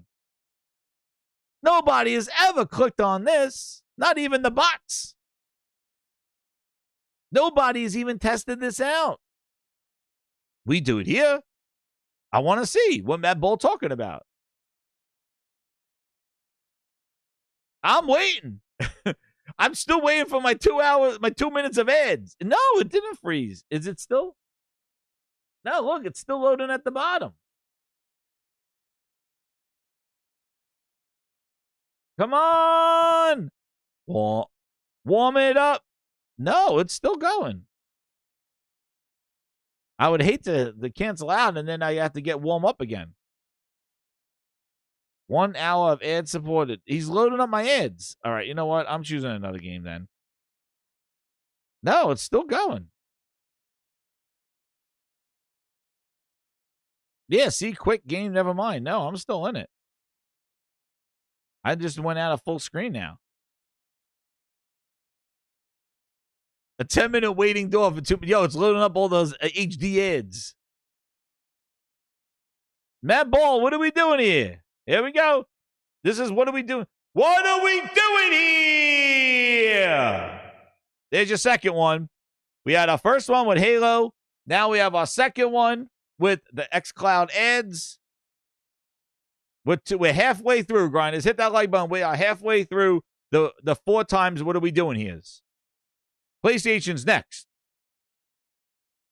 If I get through these ads, maybe show me an ad for PlayStation. All right. You know what, Matt Balls? I'm quit. Oh, whoa. It's going. Yo, it was waiting that whole time. I didn't do. We're there. What the? Yo, Matt Ball choosing. Your barrier's been stripped. My ads. You need CeraVe foaming cleanser. Developed he told me to wash my ass. With 2% niacinamide. Oh, man. Impurities. Matt Balls told me to wash my ass. And it's got 3 essential ceramides for a stronger skin barrier from day 1. So skip the squeaks and let this is just to play some games. Holy shit, I've been waiting here for 20 minutes. Cleanser. Developed with dermatologists. Demanded by skin. 250 I got T-Mobile already. Matt Ball, you chose wrong. You chose wrong, Matt Ball. I got T-Mobile already. Oh, man. He told me to wash my ass and get a phone. Matt Balls. Lots more reasons to go. Can I play the game now? Oh, we're in. Jesus. We're in, grinders. And look, my hour session now is counting down. Does he have a countdown for me? Does Matt Ball got a countdown for my ass? I want to go full screen. Where's my countdown?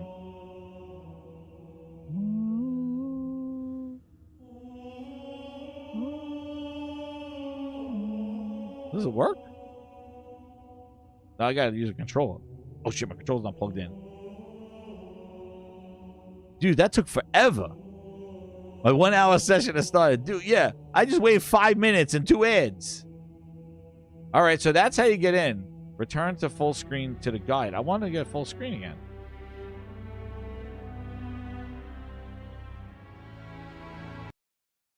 Oh, man. Now, let's see what happens. If I click on this again, does it make me have to warming things up for me? Maybe it loads up faster now. Let's see. All right, it's loading up faster. Oh, it got stuck. There it goes again. And it just waits here. I wonder if it starts my session over again. So imagine if you lose internet connection or something happens. Now you got to click back on the game. So if you just close out, well, you lose internet. I wonder if you go back and then you got to do it again. All right, the 2 minutes of ads is something, but like this standing here on this thing, this is wild. This is like another 2 minutes here. How is this on the go gaming?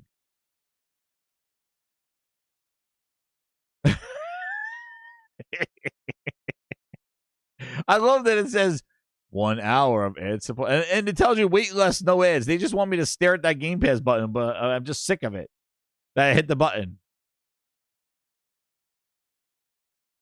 No, this is the part that balls don't tell you about. You got 2 minutes of ads, but you got to wait 2-3 minutes while we prepare those ads. So before you get into your game, it's a good like 5 minutes, 6 minutes before you click on that game. And think about it. If you want to play it, whenever you change your mind, you got to go back and do this again with another game. I don't know why we're waiting here. It just works. That's right, Ancient Ruins. Well,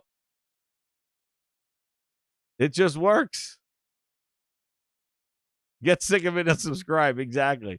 Well, let me update. We had a few VIPs in here. Let me update those numbers here. Hold on. We're on our second goal for the numbers here. Let me get these. We had a bunch of people that updated those. We're on our second. All right. So we get the point, grinders. And this is what a game I own. Springfield. I own Master Chief Collection. I bought it when it launched and it was a disaster, but I own this game. This is my game. But I don't like this. The ads are not bad. It's this. What the hell is this? What is this? This is not the ad. This is the Game Pass ad. I just left the game and I wanted to go back into it, Savage. I wanted to see if it just put me right back into it. Nope, it's loading it all up again. This is crazy. Hey, hit that like button. I show you exactly what they're selling. He told us he chose the ads for us. This is the free tier. They make sure you suffer. This is it. I don't know why this takes so long. Just to get to the ads. He's loading up those HD ads for me. So now what's crazy is that I wonder if it takes this long if you're in Game Pass. Wait less, no ads. Because I wonder if you get, you know how they do cloud gaming where you get like you're deprioritized, like so other people are allowed to get to the game sooner. They do that with NVIDIA. You're in a queue, exactly, for Zuns. Yeah, that's right. You're deprioritized. So like I'm like last in the queue to join up. So I'm in a waiting room right now. Because typically what they used to have is a little thing here to say your number like 15 out of 50 or something like that. And they would do that. So right now I'm probably in a queue, but they're not showing me that I'm in a queue. Because I'm using the free tier. But that's a thing where you get, I know NVIDIA does the same thing with theirs. Like the higher tiers get quicker priority to access games you own. You own these games. Does Matt Bull really think that somebody's going to sit there with their phone waiting? Like, imagine this is on 4G or 5G. You imagine, like, you're sitting there just staring at this thing like this long to play a game? They'll just boot up a mobile game and play. That's why nobody wants this shit. I don't know why they keep shoving this down everybody's face. Nobody wants this. Look how long you're waiting. I didn't even see the ads yet. Who's going to be pulling this up on a phone or a Meta Quest or a Samsung TV or an LG TV doing this? Who? There it goes. Finally. Thank you, Matt Bull. Now I can watch my ads. Let's see what ads he picked for me this time. People doubted me all the way, telling me I was all hype. They just mad that I'm him and they got to deal with it. If you don't like it, you can suck. All right. He thinks I like UFC and racing. Thank you, Matt Bull. Oh, thanks. And you also give me some licensed music in my ad as well. What happened? Oh, look at this. I gotta be active on it. I can't click off of the ad. I like being different. Look at this. If I click off the ad, Matt Ball says I can't play. I don't know how this works on the phone. So, like, if you're not engaged with this ad, you cannot proceed. You cannot have the ad running in the background. Because I was muting the music, and now it's like this. I gotta mute the music.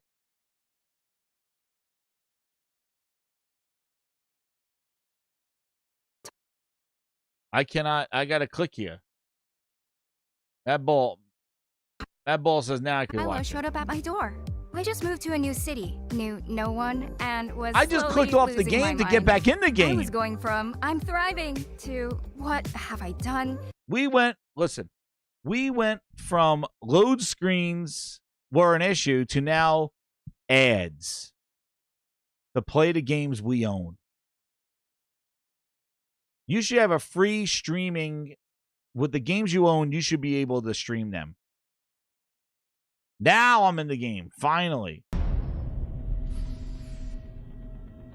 Your hour session has started.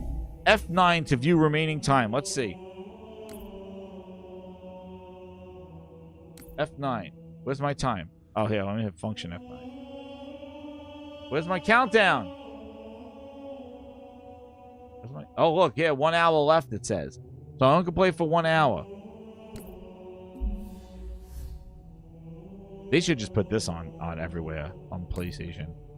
Instead, they're spoon feeding people in Real 5. So I got an hour right now, and it counts down. It says it right here. 1 hour left. And then you got to hit. Let's see something. Let's see if I go out of full screen. And if I go here. Oh, 59 minutes left. I would love to know. If you want to know what grind is? We're going to play a little game. I want to know what happens when it hits 0. Like, it just, like, gets you out of your game. Like, it just, like, ends it. It doesn't save it. We'll let it run in the background here. Let's see. I'm going to mute this. Now I'm just going to let it run in the background. I want to see if we come back. We'll probably come back in an hour. And I want to see what happens. Because with the second hit, I want to see when you hit 0. If it just, like, sends you a warning to save your game. Or it just, like, signs you out. Let's see what happens. Let it run. Let it run. Let Master Chief count down. And here we go, the sales pitch. Many players, the device you own now allows them to stream games with Xbox. Cloud has helped Xbox One owners play new games built for Series X without needing to... Holy shit. Oh! It will save, Josh. Have you done it? We'll see what happens. It should save it, right? It just, like, turns off your Xbox. It's like your mom coming in and just unplugging the Xbox. Like, your hour's up. Unplug. Look at this. Yo, but Asha said Xbox hardware's back. How about those exclusives? Yeah! We'll see, yeah, boy. We'll see who's kicking me out. It's my 250th episode. Nobody kicking me out. I'm still in there. Look at this. They tell you that Cloud has helped people to not buy new hardware. Cloud has helped people not need to buy the Series X and S. This is some wild statements right here. That's especially meaningful in places where consoles are harder to find and less affordable, giving people another way to play. Dude, you can't even find consoles at the Target down the street. Are you telling what are they trying to tell you right now? Dusty Ben called Target. For that one Xbox console in October 19. He checks stores on Thanksgiving, not staying at home. And now Xbox got beaten by the next play gun to Goo Goo Gadget toy. What are we doing here? Dusty Ben. Dusty Ben. It's hard to find. Here we go. Oh, look at the justification. Advertising has existed in gaming for decades, from in-game placements to free-to-play models, but it hasn't always been with the player in mind. When done well, advertising can help lower the cost of access. It creates another way for players to get into games without an upfront streaming purchase and expands audiences through new ways of play. For brands, this only works if showing up here adds to the experience, not takes away. Given that, we want to be clear on how we approach it. Yo, this sounds like some sleazy console. This sounds like some sleazy shit right now. This is some sleazy ass shit right now. We start with the player. Ads should create value. So I'm going to go buy now some lotion for my ass. And I'm going to go buy some, whatever the hell they also told me. T-Mobile.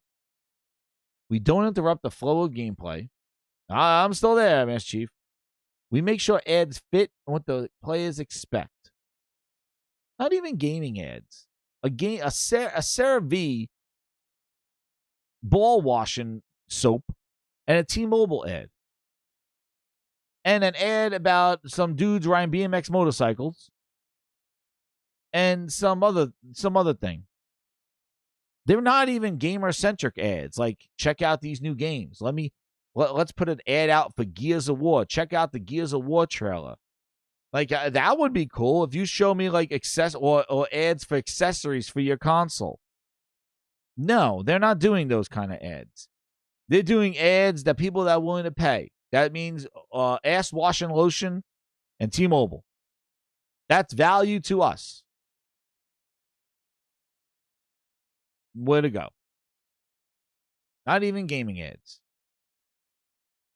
But what's so scary about this is they're basically them trying to justify advertisement.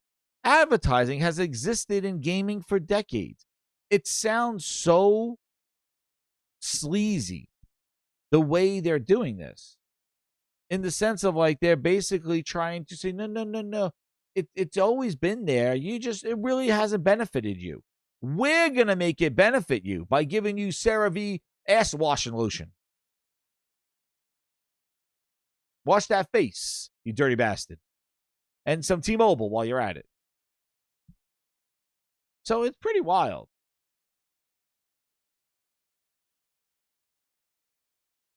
You got me 54 minutes.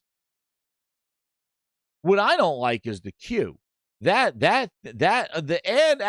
ads suck.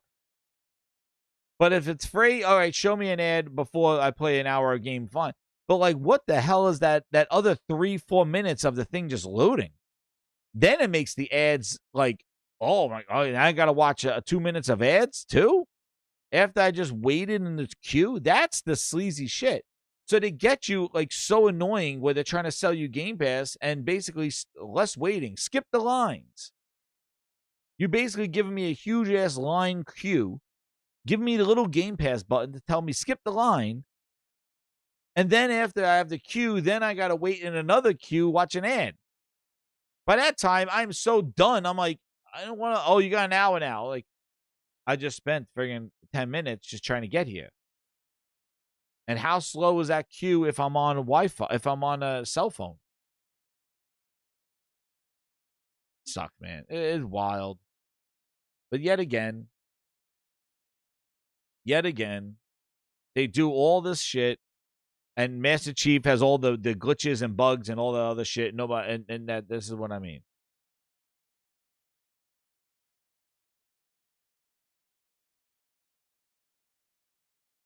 There you go.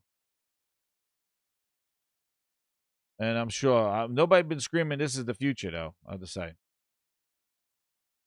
But anyway. Yeah, ads only been in mobile games. Well, all that mobile shit has come here now. And there you go. And give us feedback on it. Where's this boycott? This is everybody's okay with this? It's a choice. Oh, when it's Xbox, it's a choice. It's a choice. It's a choice. Where's this one? And then the way they kick this whole thing off is by having a whole ass outage all day. What? Wait a second. Hold on. Xbox outage. Wait, grinders. Somebody special. This is episode 250. I got a special. Somebody just told me. What? Really? All right. We got an update on the Xbox outage, grinders. We got an update on the Xbox outage. My goodness, I can't believe it. I can't believe it. Grinders live here at the Gaming Grindhouse. Breaking news. Where's my sirens? Another one. Oh, man. Breaking news, grinders. We got a special update on the Xbox outage. Xbox outage update. I asked them to come on the show. I asked to see if he had time. He said he'll give me a little clip. He'll talk to me. Ladies and gentlemen, I present to you, we don't have Xbox Tim Dog here, but what we do is we have Snoop Dogg. Tell us about that outage. A message to Xbox One or Microsoft or whoever the fuck. Y'all fucking server is fucking whack, man. Y'all gonna make me switch to PlayStation if y'all don't help me get this shit fixed. It's that difficult to play somebody online. What the fuck is you doing, Bill Gates? Fix your shit, man. A message to Xbox One. Oh, man. Snoop-a-loop came to the gaming grindhouse to drop facts. Oh, shit, Snoop, what do you got to say to them? A message to Xbox One or Microsoft or whoever the fuck. Y'all fucking server is fucking whack, man. Y'all gonna make me switch to PlayStation if y'all don't help me get this shit fixed. It's that difficult to play somebody online. What the fuck is you doing, Bill Gates? Fix your shit, man. A message to Xbox One. My goodness, what a special episode to have the Snoop Double G on the gaming grindhouse. I don't know if Bill Gates can help you, Snoop, but all I got to say is thank you for coming to the gaming grindhouse. Snoop-a-loop in the house to celebrate episode 250. Wow. Wow. Damn. I'm pulling. I told you, we're growing here. We're growing in the grindhouse. I pulled in some Snoop-a-loop. Snoop-a-loop in the house. He pissed about that outage.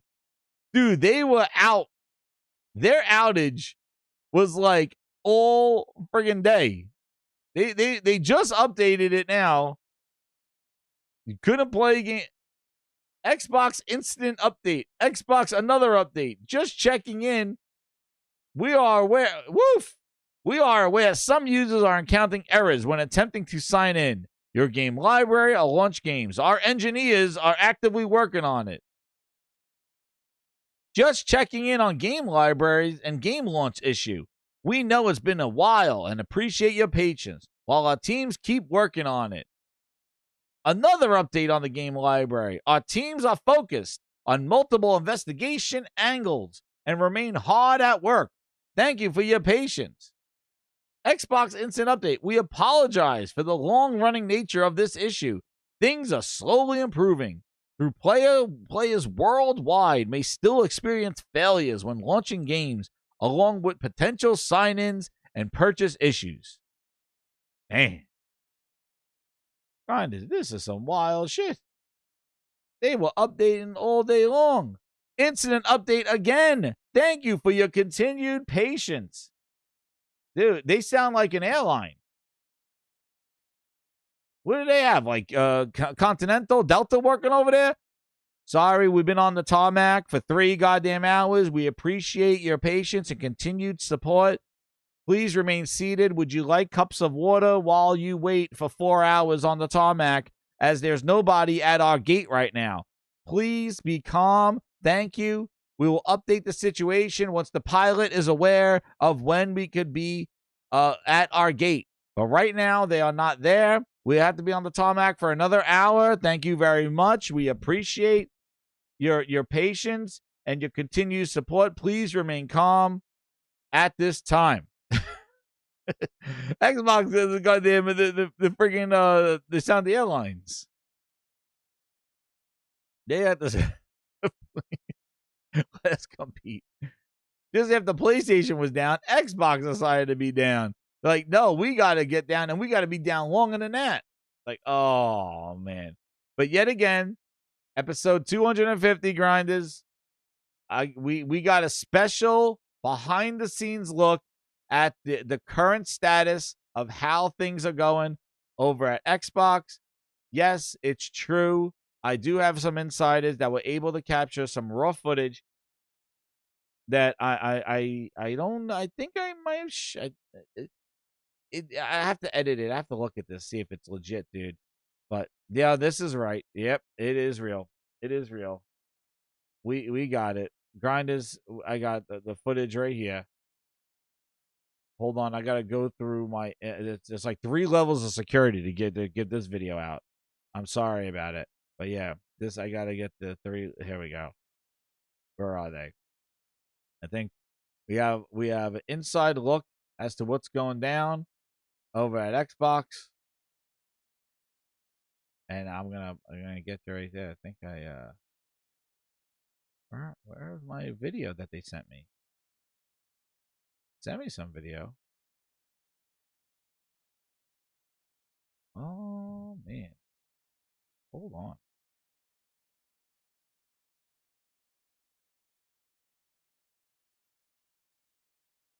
Got him right.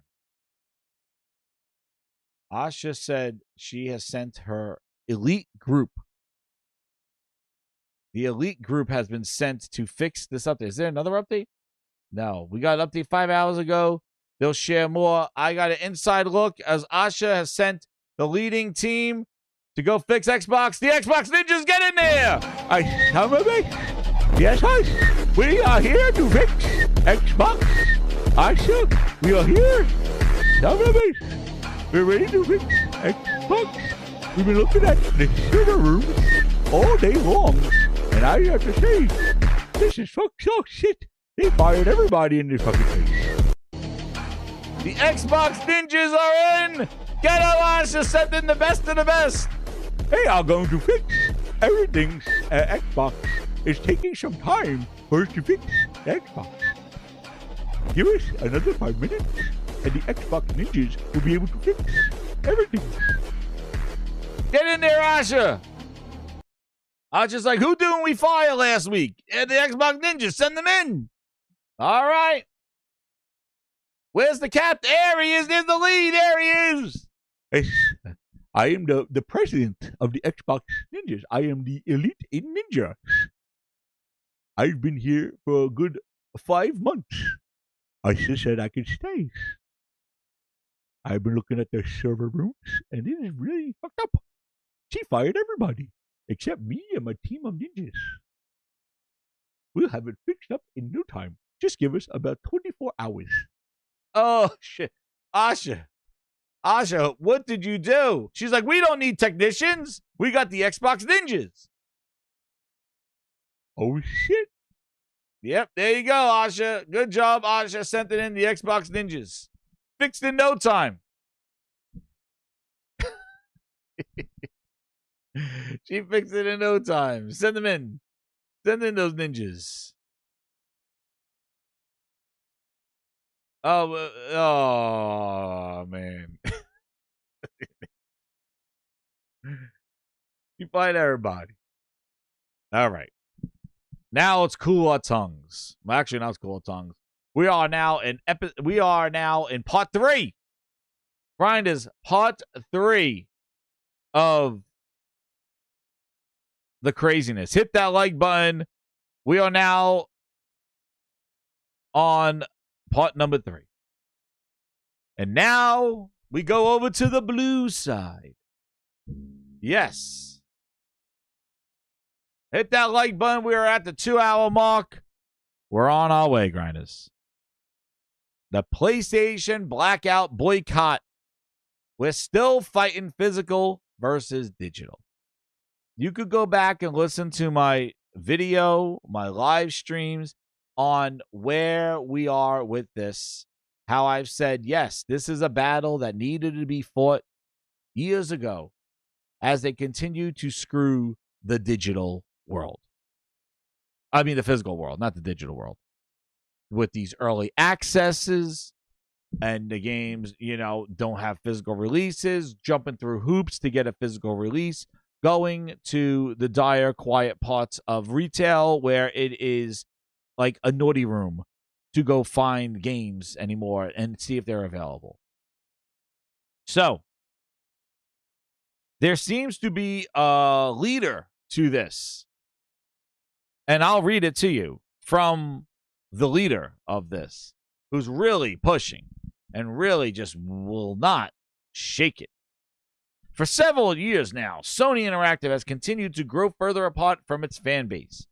Whether it's closing beloved studios like Bluepoint, pursuing a misguided live service strategy, canceling fan events, leaving PSVR 2 to die. Now that I agree with. That one I will definitely stand my head up. PSVR 2, I don't know what are we doing here with that one. Completely out of touch with franchises players want to see return, PlayStation has never felt more disconnected from its community.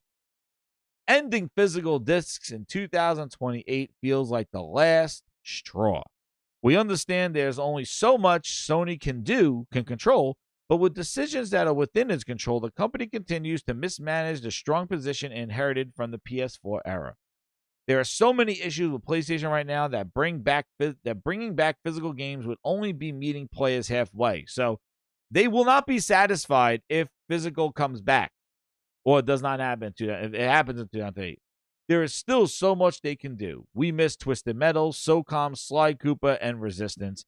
We miss the PlayStation experience. We miss Japan Studio. Well, Japan Studio not coming back. With that, we are calling on PlayStation players to participate in an economic and gameplay blackout on Sunday, September 23rd at 7 p.m. through Sunday, August 3rd at 7 p.m. Local time. Who's our local time? Okay. Well, I don't know. Everybody will be shifted into blackout. You wanted to do it all at the same time, right? Why would I want everybody to be on 7 o'clock at staggered times? I want the blackout to happen all at the same time. Like we just turn those lights off. It seems a little weird. Anyway, players can participate by turning off their consoles. I guess we're not allowed to have them in standby. Or logging out for 7 days. Yo, we're talking some ring shit right here. You get a call and it's like, 7 days. That's what happens. They call you up, they go, 7 days. You got the friggin' ring. 7 days. We feel that this period gives publishers and developments minimal impact while still giving players a voice. Exactly, Josh. I don't know what local means. I would want all the thing. Now, we're about to grind some gears. Because there are things in here that, yes, I agree with. Like the PSVR 2, some of those franchises. But we've seen the industry just not rely. You could go anywhere and see like just lost IP that nobody does anything with. To have a blackout. They're like, I'm not going to do SOCOM. They shut down Japan Studios. Are we going to have a blackout for Ninja Theory? Are we having a blackout for... Did we have a blackout for Hi-Fi Rush? And when that revered studio got shut down? Like, we're not having blackouts for studio shutdowns, right? Because there will be an eternal blackout if we go to Xbox. That'll be eternal. But we're talking PlayStation. There are true things in here that I agree with. And I'll say, yeah, you're right. Yeah, definitely. They could do better. Definitely they could do better. Definitely could bring franchise back. Yes, PSVR 2. What are we doing here with that? But this is a piggyback. See, because this was never my thing is that this was never exactly 6 years ago, Studio Japan. Where was the article then? But this pylon shit, that was never the reason that people there wasn't the reason. The reason why people are upset and been talking is because Sony came out and said in 2 years we're not going to be doing physical discs. We will still have the cards in the stores, but we'll not be printing on physical discs. That is the issue. That's what they're fighting about. And the other thing, this other stuff, it's like you're trying to just kind of like snowshoe everything in here because what's the protest about? The problem is the physical games. All this other stuff, it's like you just like, oh yeah, because you want to get more people involved. That's the psychology is like, well, the people are pissed with physical discs. Then you keep it about physical discs. You make it about we want the discs to continue post 28. You don't add, well, we want Japan Studios and SOCOM sequels and Twisted Metal. And it's like, wait a second, bitch. What is this, some Santa Christmas list? That's not the issue. The issue is physical games. And this is the problem that I have because that is the real issue. The issue is about discs not being made by PlayStation after 2028. Yeah, this other shit is a nod. Like, oh, yeah, that does suck. But the thing is the discs. That's the focus. That's the shit that people are pissed off about. Why are you throwing all this other fuck shit in there? Because are you trying to grow a bigger audience? Like somebody's like, yeah, PSVR. I'm going to boycott too. But you're not boycotting. You're not blacking out for the right reason. It's to get the physical discs to be changed. That's the focus. And then I say, well, like I said, there's things I agree in there. But then I think about this got to be coming from some diehard fan. This is a diehard, bleed or die PlayStation fan, right?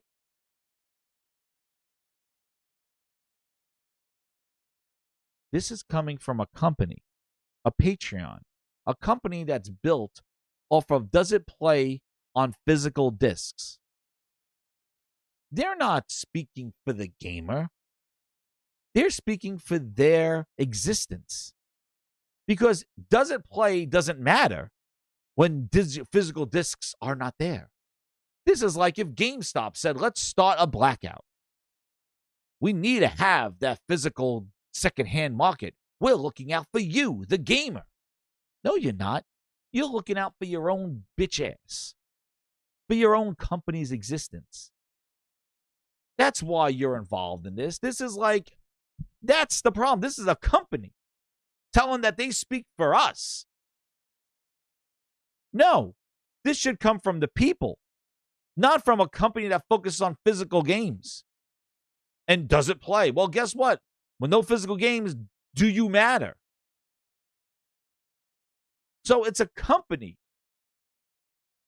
that gets Patreons and gets blue check marks and gets paid, working to ensure games and hardware remain accessible now and always, testing commercial releases offline. Well, I guess if it goes digital, then you won't need to be here. Support us at Patreon. The issue I have is where the protest is coming from. Because this seems like an alternative motive. We are fighting to keep you in business. This is not about our digital rights because, like I said before, we need to fight for digital rights in the sense of our ownership offline. We need to fight for our rights for maybe trade-ins of digital, maybe of easy, better refunds. We need a better ownership of what digital means in this post-physical world. No.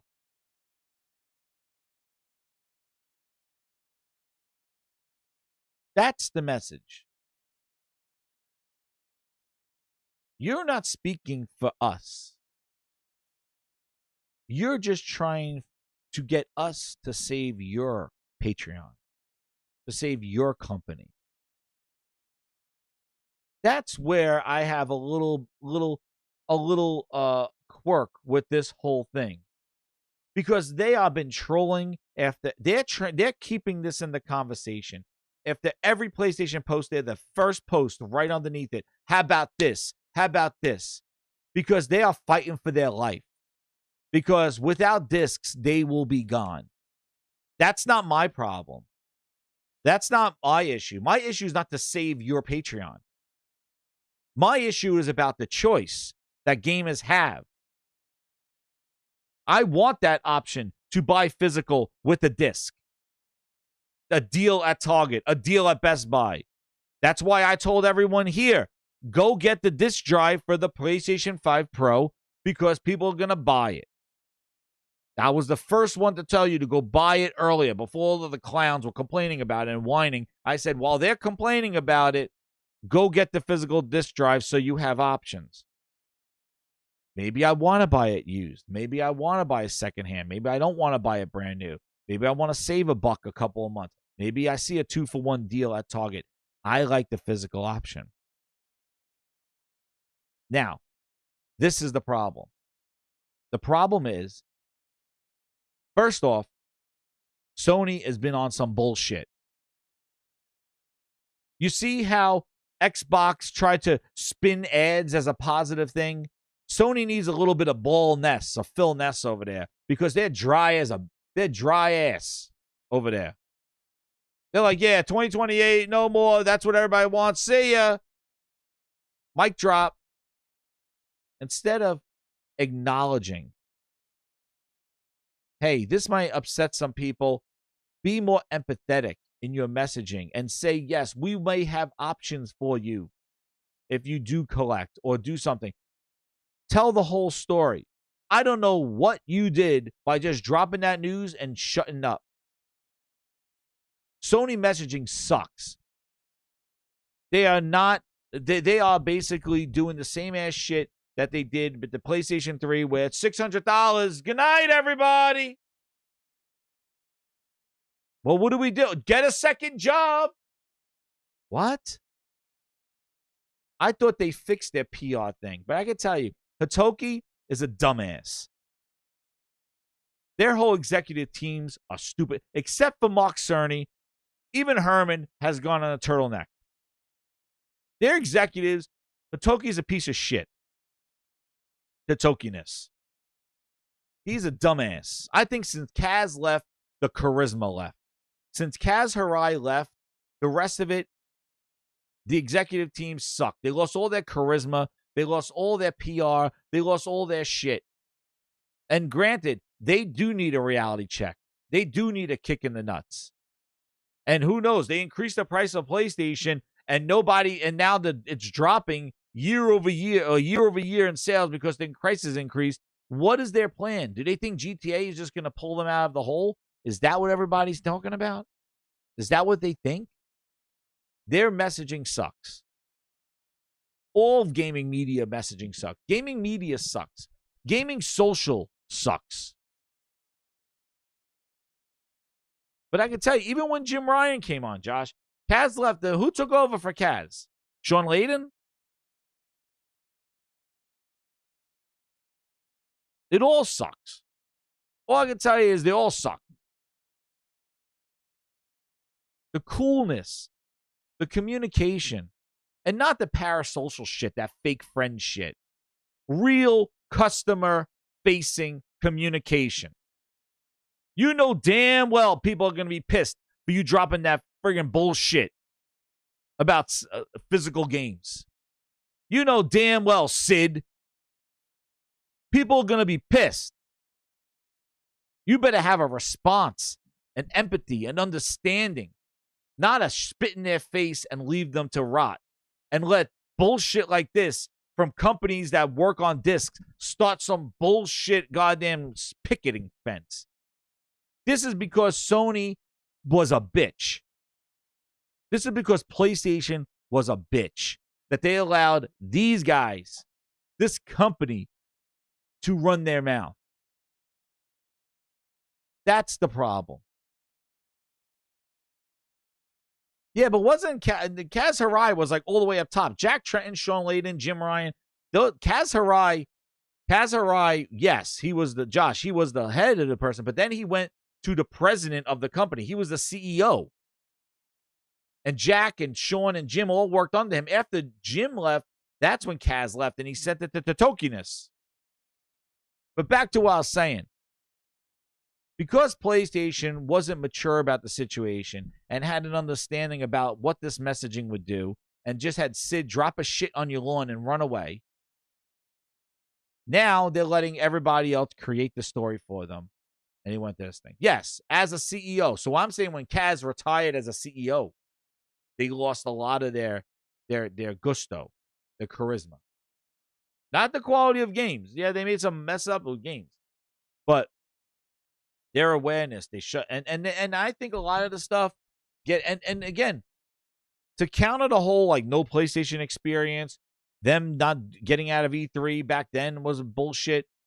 The fact that I've seen them at Comic-Con this last weekend and dropping release dates for God of War is pretty interesting that now they're embracing Comic-Con and Sony has a PlayStation has a presence there and gaming presence at Comic-Con. Very interesting. A little different thing, but they do have Wolverine this year and Comic-Con they were there and they're using God of War. But having Corey Balrog with God of War there, which is interesting, but probably they want to do some shit with that. But again, digress. Because PlayStation played bitch, they allow these little voices to buzz around.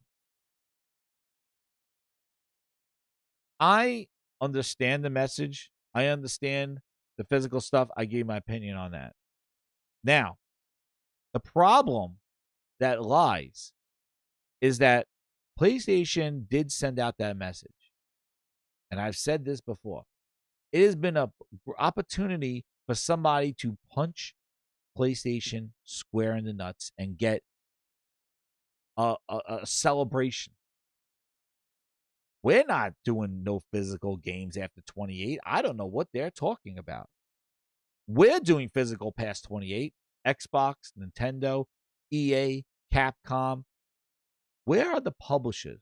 Where are the developers? Where are all the gaming culture about that PlayStation announcement with no discs past 28? Where are they? They got a petition. This company got a petition. Save them. Not save physical games. Save their website. But where is everybody? UNC Alert. Thank you so much for the gift. J. Lou in the house. 4484 Jules. I have an exciting life now. Breakfast to go. You're going to love my nuts. Watch this. Where are the publishers? Rockstar. Rock silence. The biggest game of our generation is only coming out on digital. And physical, maybe in a month, maybe in 2 months. We don't have we need a separate release date for the physical version for a game that we've been waiting over 15 You're my years number for. one customer. 15 years. Rockstar dropped the big game that everybody's been waiting for, and they said, yeah, it's digital. Until we're going to do physical maybe in a month, maybe in 2. That's acceptable? This is not this is not an indie project. This is not a small little studio that doesn't have the funds to make a physical disc. This is fucking Rockstar. Their name says it alone. How do you not have a physical version, an ultimate version, day one with your game that we've been waiting over 15, 20 years for the piece of shit? Where is it? That's acceptable. Doesn't play. Where are you? Where's everybody beating the shit out of Doug Hauser, whatever his fucking name is over there at Rockstar, but pulling that bullshit? We waited long enough for your fucking GTA, and now you don't give us a physical version of it, and now you gotta wait longer to when? A month? A 2? Who knows? Maybe if the thing blows up on digital, they'll be like, hey, you want to know what? Yeah, we don't need to do physical anymore. Sorry. Yeah, we canceled the physical version of the game. We sold like 10 million digital. Physical version, we don't need it. We're doing good. We're doing good right now in digital. We're good. We don't need it physical anymore. But yeah, we'll change our mind. Where's the pushback for Rockstar pulling that bullshit? Where's Capcom to go, yo, then Sony is smoking some shit right now. We're doing physical games beyond 2028. We're doing it beyond 2028. We don't know what PlayStation's up to. And that's the point. Octagon Ocelot with the 2, he goes, all the publishers are popping champagne right now. Where are they? Where are they to defend the consumer? It's an easy W. Where is Capcom? EA could be like, hey, Madden 2027, Madden 2029 and 28, that's going to be a physical disc. We're good. We're doing physical. Because if everybody says we're doing physical, then you got to be like, well, Sony has to put out a disc drive because the publishers are still going to be making physical discs. So PlayStation, you're 1 or 2 games a year don't get a physical version. Hell, we've seen it before. Hellblade 2 didn't get a physical disc. With all that money from Xbox, Hellblade 2 wasn't physical on Xbox. It was only digital. Sony's saying, well, our first-party games won't be physical. But if the publishers do it, they got to support digital games. They got to support a disc drive. That's why we don't know the friggin' story. But the problem is the silence. This has been plenty of time for, and know what else the eerie silence is? Where is the gaming media, grinders?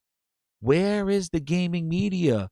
Where is Jason Schreier's sly ass? Where's bootlegs? Where? No, he's not media. He's bullshit. He's bootleg.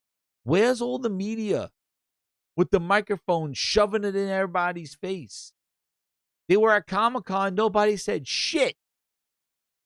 There wasn't a protest. There wasn't nothing. Where was the interviewers going, hey, EA, call for answers? Where is Jason Schreier calling up EA going, are you doing physical discs past 2028? Hey, Capcom, you have plans for physical games after 28? Why isn't nobody interviewing the publishers? Sony just said their games. What about everybody else, third party? Where are the interviews? Where's the questioning for the last 3-4 weeks? Why is everybody quiet? And what's interesting is that I don't want to turn this into an Xbox, PlayStation thing because PlayStation is the one that opened up their friggin' mouth. But the thing is that this is the one time where gamers need to say, this is just bigger than PlayStation. This is an industry problem. We've heard this for the last decade. Xbox did Game Pass. Oh, it's because games are not selling and subscription gaming is the future. The industry is suffering. I should laid off 1,500 people. Well, it's the industry. It's not Xbox problem. Industry. But this is a PlayStation problem? This is a friggin' industry problem. They've been fucking with our physical games for the last decade. This is an industry boycott. This should be an industry problem. Not shut your PlayStation down. Shut it the fuck all down. This is where the industry needs to come together. But everybody just wants to jerk off PlayStation. This is the one time this is an industry problem. People complaining about they can't find games from Capcom at Target. That's a fucking problem. That's not a PlayStation problem. That's an industry problem. They're so quick to turn other issues into industry problems, but this one, nobody wants to do it. You're my #1 customer. And granted, they are the big player on the block. They opened up their mouth. They deserve all the smoke they get because PlayStation's being a bitch. But somebody needs to be smart and go, dude, they're just a piece of the goddamn pie. They're all fucking doing it. They're all doing this shit. They've been messing around with our physical games for all these years. These publishers, EA with his bullshit, it's Mutt and Fut, whatever the hell they have, all they're friggin' loot boxes and all service bullshit, all digital early access where the games don't even have the patch day one. All this stuff. They've been selling us $250 edition, special editions for a statue, a man statue, no ass game in the box. I'm paying $250 to have a grown ass man statue in my house with no fucking game. Pay $250 and I'll give you a plastic toy. Selling special editions to games without the game. Selling special editions with a box, a CD box with no game inside. What am I supposed to do with this? Why you even tease me? Oh, well, here's the CD box, the tin box with no game inside. Here's a couple of papers. Like it's a passport.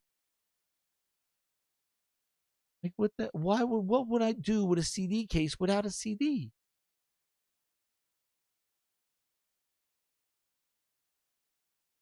It's been bullshit. And that's been the problem. This is an industry problem. Sony should get all the smoke because their bitch-ass messaging sucks. And they're the ones that put their head out You're my there. #1 customer. But I want to know, where is the gaming industry? Where is the media? Where is the passion that I see online from people that are physical collectors? And where is the gaming voice to help the real people with those issues? And that's the mid problem I have.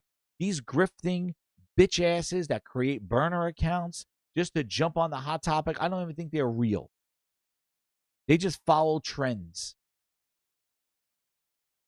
But the real people that have real collectors and really appreciate the value and what digital is and physical, those people are not being heard because you got these stupid ass grifting sons of bitches that just want to get their blue check mark and get their Patreons and get their likes and engagement. Dude, I don't think Does It Play has, this is like Digital Foundry level shit. I don't think they've gotten so much engagement in the last 3 weeks than what they did right now. They must have got followers out the wazoo right now. They're creating petitions. They are a physical disc company that says, does it play on a physical disc? We are helping them stay in business. That's why they're involved. For them. They're not protecting our rights. They just want some discs around there, and they threw in some PlayStation fanboy fucking FUD into their petition. Because all those problems were problems that should have been addressed when they happened. When you got a PS5 and we didn't get a SOCOM, or we didn't get those sequels of Resistance and stuff. That's when we should have seen tweets from people. Not in 2026. They're just trying to snowshoe all this other shit to save their Patreon. But there are real people with real concerns and real issues. And I think the choice should exist. And I think PlayStation being a bitch. And they should grow a pair and man up and address their community. Address the gaming culture and environment. And I think the gaming media needs to grow a pair of nuts. I can go directly to Black Nuts. Get your microphones out of your ass. Go to these fucking conventions. Go to these interviewers and interview the shit out of these publishers and companies to go, what is happening in 2028? Get the microphone out of your ass and go put it in somebody's face and say, what are we doing here in 2028? What is going on in the gaming industry? Because I need to know what we're doing here. Sony broke the ice. What is going on? So we need people to do their goddamn jobs. But nobody cares. Put shit in my Patreon account. Look at me. I'm just going to fuel the fire, but I'm not going to put it out. I'm not going to address the concern. We're just going to let the fire burn, and I'm going to make money while it burns. And that's what these people are doing. They're watching it all burn down and saying, hey, as long as this fire burns, I get paychecks. Rather than putting out the fire or addressing the concern. They just let it spread. And that's where we're at. So will I participate in Blackout? No, because I'm not listening to a fucking company about another company. If this came from real gamers, from you in the chat, from people that are really game and have friggin' real things, then I might want to listen. But I'm not listening to no goddamn company that rents discs or talks about discs saying save our Patreon. Not listening to a company about another company. Fuck all you companies. You got to talk about the people. So I'm not listening to bullshit. Because this is bullshit. They're saving their ass. Not my problem. That's what you chose your job to be. And how much money you're making right now. Support our Patreon on this bullshit petitions and blackouts. And why you bitch asses are basically calling it for the week when there's no fucking games? Why don't you do it the week GTA comes out? Does it play? I guess you're not busy that week. Hey, does it play? Why don't you do it the week of GTA in November? You ain't busy because GTA ain't coming out on disc. You don't have to do anything that week.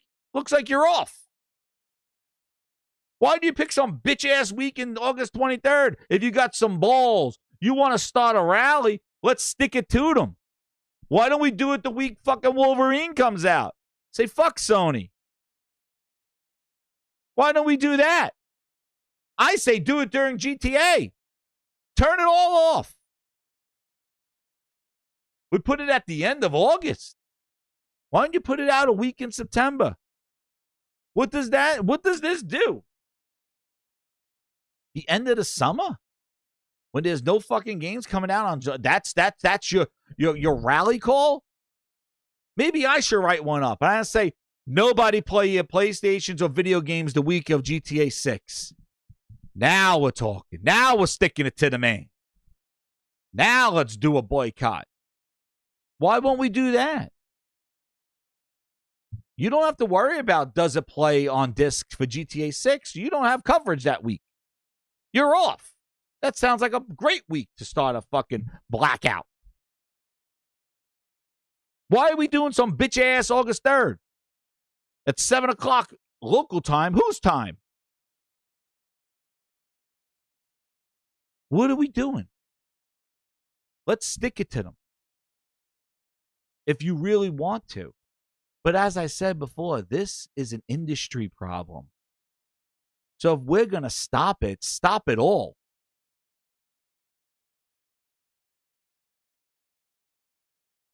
That's what we need to do.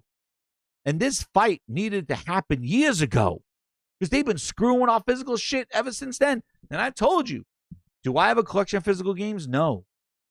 But I appreciate people that do. And I understand, and I like the option of physical games. I went with digital for convenience. So I could play it on multiple PlayStations, multiple Xboxes, without having to buy 2 copies and bouncing around. So I naturally migrated over to digital. My sports games, I used to buy physical and then trade them in when they're done because I don't need Madden 23 and 26. Madden 23 is old-ass news. I don't need that sitting here in my collection. Get rid of it. But we need to be looking at what the rights are and what we could do with digital. That's the thing.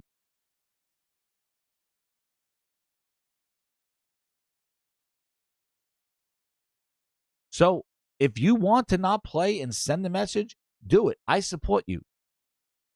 But don't do it because this company told you to. Do it because you want to do it and not because they told you to do it. That's the thing. Because they got alternative motives. But I really think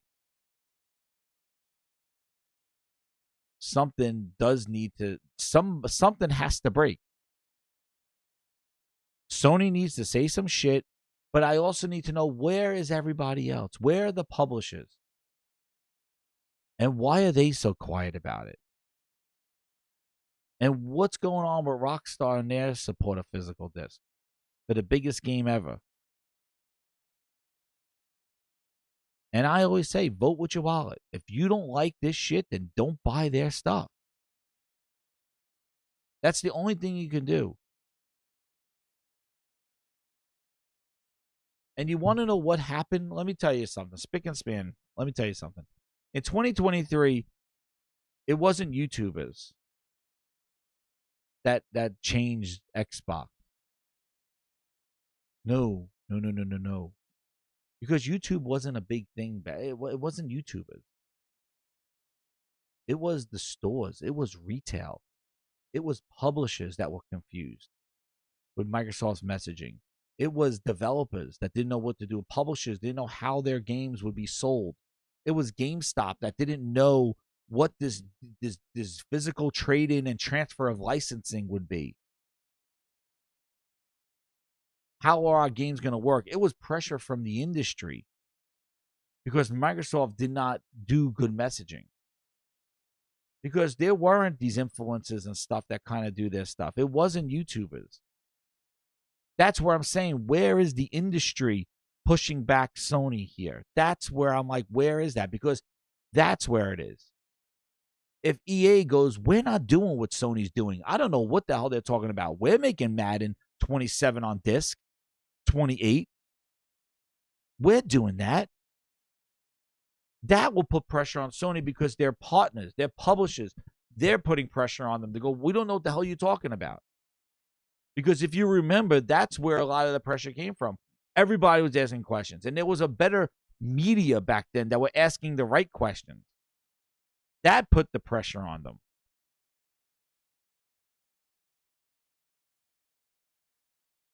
Yes. And no, YouTubers and stuff followed up. But the issue was initiated by the confusion of the industry on what the hell Microsoft was talking about.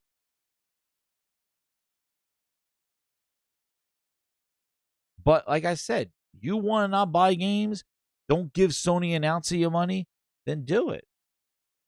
But I want to see who really does it.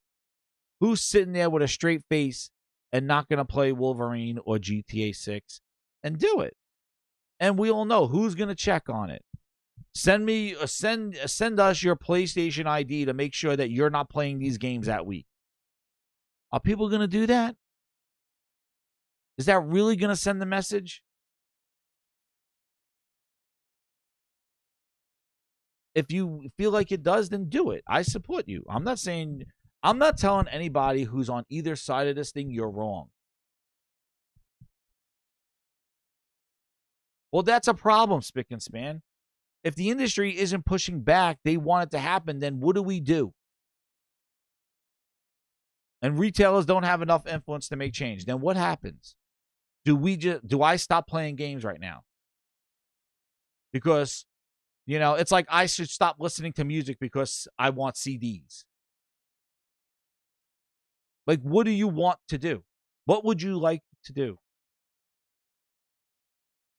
Like, I don't have time to not play things that I enjoy when I sit down and wind down for the night, that I'm not going to sit here and stare at my money that I spent on my stuff and go, I'm not playing tonight because I'm protesting in my living room. We're not going to stop this thing from happening. But what we can do is put pressure and saying what better policies could there be for digital ownership? Is the government going to get involved? Is consumer practice FTC? I don't know. They let them go buy $8 billion of Call of Duty. I don't know. But in reality, I'm not depriving myself of entertainment for something that basically is just people just making stuff like just like saying, yeah, me too. Don't buy digital games. Then don't buy digital games. If that's what you think needs to be done, then don't buy digital games. So do not play GTA. Wait for the physical release, and you do you. Everybody do what they feel they should do to fight this. So that's what it is. We've been through all this stuff. It's like I don't know. I don't know. So Blackout, don't play their games. Don't buy their consoles. Don't buy the accessories. Don't buy the games. The government will side with the corporations. It won't work. Back to the 80s. Dude, look what happened with the whole Activision thing. They told them to their face that that shit wasn't going to work, and they still pushed it through. They lied through their teeth. Oh, we're not going to lay off anybody. We're not going to do anything. The CMA declined. Like, we saw how manipulated and bogus our government systems are globally with the Activision Xbox deal. We got a full insight to how incompetent those people are.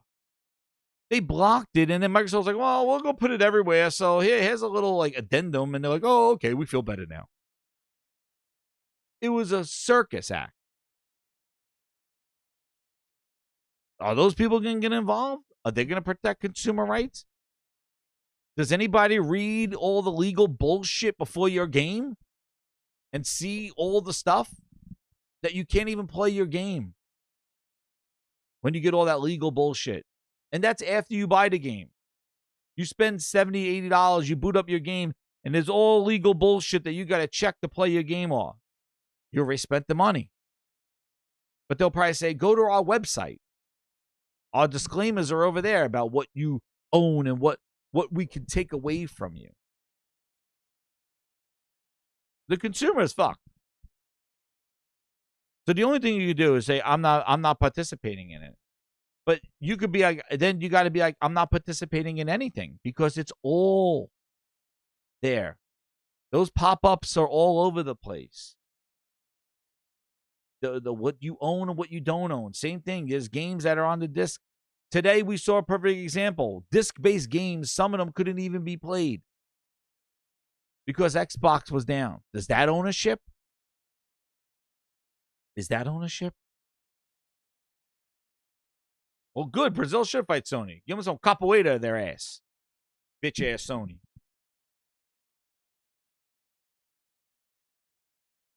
Like, I don't know. Like, I don't have the answers for anybody. That's not what I do. I'm not here to give you answers. I tell you how I feel about the situation, but I'm not telling you what's right or wrong. Because there is no right or wrong. Everybody feels a certain way, and you do you. And I'm going to tell you that. I support you. I'm not going to call you, don't come here, don't hit that like button, don't do... no, you do what you need to do. This is a grindhouse. Everybody grind their own way. That's why I just give you an opinion of how I feel about the whole thing. I just don't like the fakeness out there. I want the real, and I want the reaction, and I don't like the pile-on effect of bullshit. Of people just trying to get clout. Like, I don't even want to make it topics to make it look like that to try and attract some bullshit. And you want to know what? The way I'm going to do it, you want to know one of the things that I'm going to do? Is I'm going to do some retro shit. That's what I'm doing. I haven't played PlayStation in a week because of my thumb. I boycotted because I cut myself on my thumb, and there it is. But you know what I'm going to do? I'm going to do more retro streams. Now, I'm going to use my retro box and play some old games. You know, I'm not going to be pulling in the old systems, but I'm going to do more retro stuff. Just to play some games as like a refresh. That's what I want to do. That's how I feel like, hey, if people are thinking about moving to PC or doing some stuff, here's some emulation in old games to bring back the sweet days. That's what I'll do for you guys. I've been doing that stuff. I want to do more of it because I feel every time that I go on Twitter, I see this shit, it just depresses me. It bores me. It bores me. It's not funny anymore. People are it's serious. It's not joking anymore. It got so messy and I don't even know half these people that come on. They don't even, you click on them. Just do yourself a favor. Click on their name and go down the list and you'll see they haven't tweeted anything about a video game before July 1st. And it's politics and shit, dude. If you look at their stuff, it's all politics stuff. And then all of a sudden July 1st shows up and it's all gaming stuff. Like, I don't know. And I don't want to discredit people that really feel a certain way, but some of this shit is whack. Oh, Saint Row 2. That's a good one, Ancient Ruins. Oh, maybe I'll do that one. Maybe we'll do Saints Row 2. But I'm going to do some more retro streams. I might have to do some Crimson Glaze, though. They may be bots that in their blue accounts, bot accounts, that if you go click on somebody who says, I'm not buying a PlayStation, I'm getting rid of my PlayStation, click on their name and scroll back to before July 1st and see what kind of gaming interactions they had. It's very interesting, to say the least. I did it with a couple of people in my spare time. Thumbcot. There you go, Outside Gaming. I did a Thumbcot. But yeah, nobody's wrong. No, I own the emulation. Just wait until the end of Gen. Oh, yeah. That too. You know, right? Then they're getting better with emulation too. I go up to PlayStation 3 and then 360. We'll get ready for the Xbox emulation and PlayStation 4 emulation. It'll come. And Luga says, I'm not going to spend energy on lost battles. The fight for physical was lost years ago. I'll be playing games. Good luck. Yeah. And that's it. And for those that feel a certain way, then don't buy digital. Get your physical games. I'm not here to tell you no. And you're not wrong. Just whoever side that you're going on, and I don't think there needs to be a side. I feel like there should be a choice. And I don't like a choice being made for me that's taken away. I think they should have just naturally just had it fade out. I think putting a cutoff date was a little too aggressive, and letting people know 2 years in advance without the plan of what next gen's looking like or what we're going to do, I think is a big problem. And there you go. Aaron's going to protest by playing games on PlayStation, on Nintendo. There you go. Nintendo still does the chips. Majority of the games fit on the chips. But Nintendo does some bullshit too, where you can't play the same copy digitally on a you got to check out that card, that digital card. They got some crazy shit too. Speaking Fan says every midnight launch for GTA and Red Dead Vice City. I've been looking for GTA 6 and I finished the GTA 5 campaign. I'm going to skip it and wait to the physical or PC. Hey, you do you, Speaking Fan. And you're right, there is no side. I don't believe there is a side. And that's the one thing I want everybody to take away from this conversation. There is no side. But be clear on this. PlayStation is being a bitch because they did not properly communicate this out and they let it gone rampant. And that's on them. And they got to get out of their own PR hole because they played bitch. Stephen Leone says he's going to keep buying physical until he can't get it anymore. Exactly. That's right. And that's the takeaway here. There is no side. I'm not playing sides. I want a choice. And I want more clarity on what that future is. Because if discs is still supported by other publishers, then Sony could go screw itself with its own digital. Like, that's it. So 2 games a year are not physical. That's just Sony games. But what about everybody else? Because if EA and Capcom and Konami, everybody else is still making physical discs, then guess what? It's not the end of the world then. Then it continues. Sony's the only one that's screwing around. That's why I want to know what everybody else is doing. I want to get out there with my microphone and go, hey, industry, what are we doing here? That's the one. That's what I want to do. That's your third one. What are we doing here?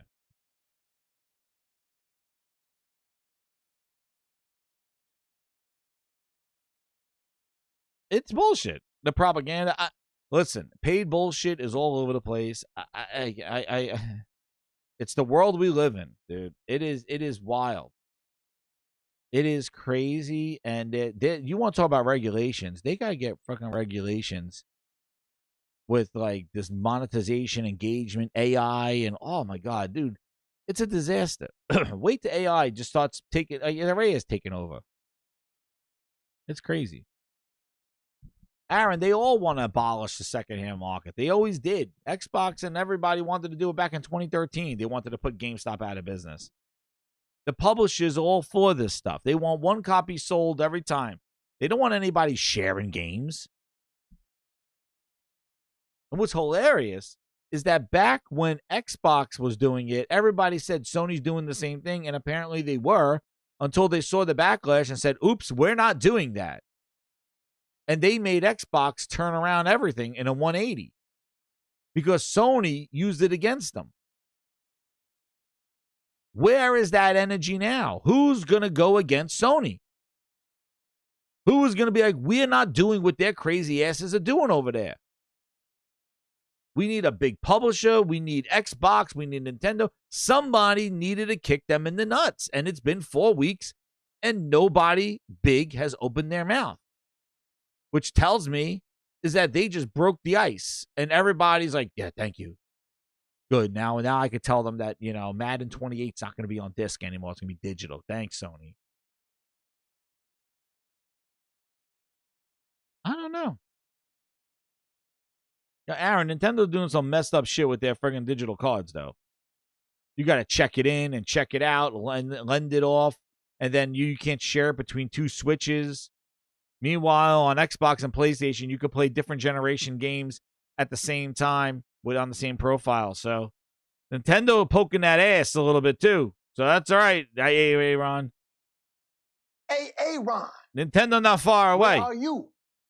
Where is Mario peeking that mushroom head. That's right.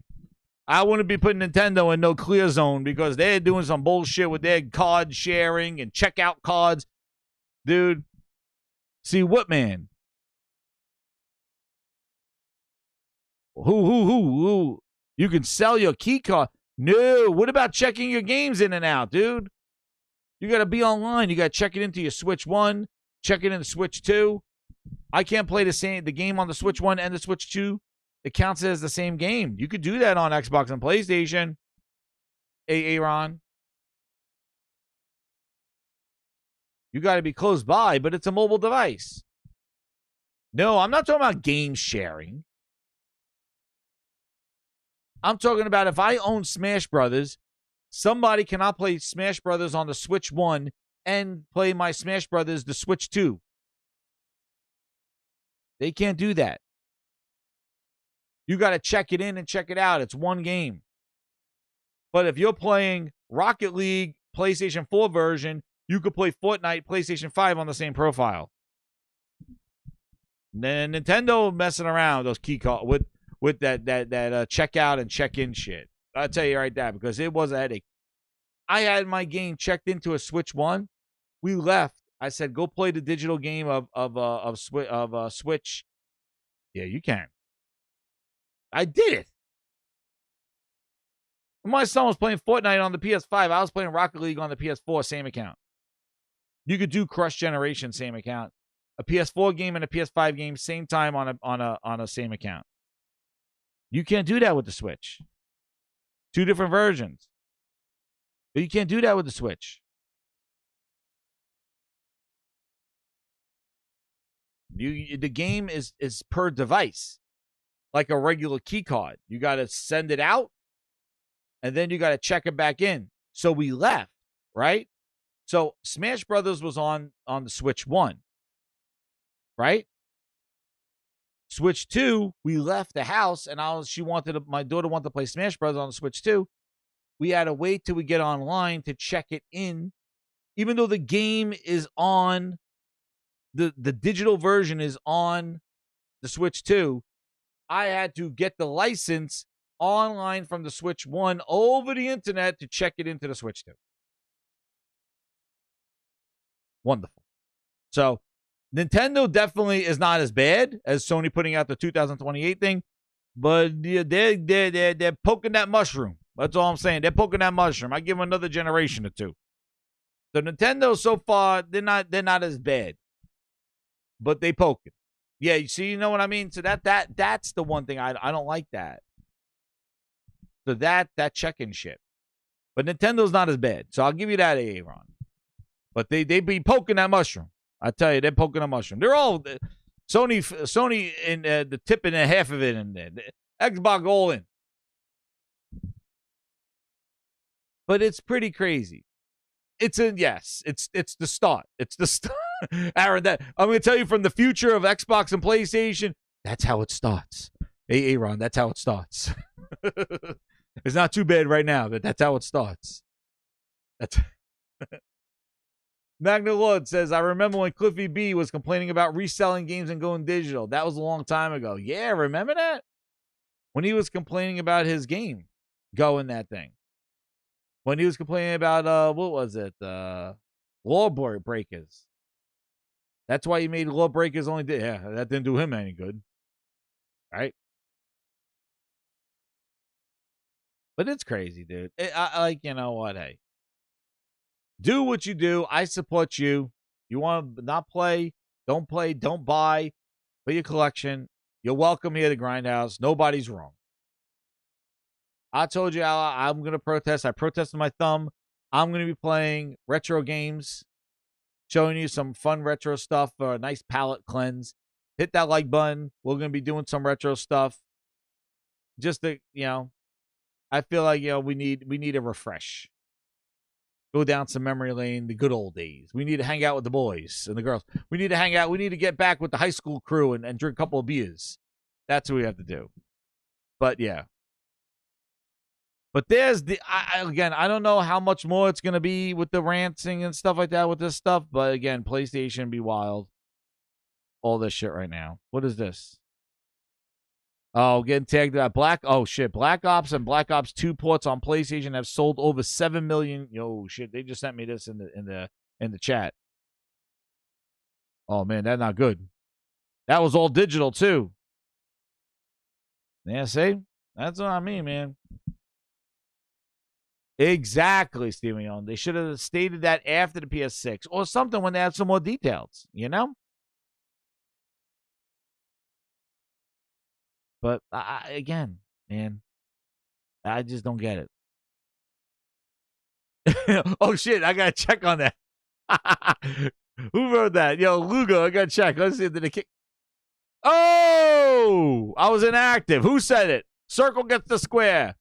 Who said that I'll get kicked out for inactivity? Matt Bowles kicked me out of here. I was taking up his precious servers. I'm going to get feedback. Not so good.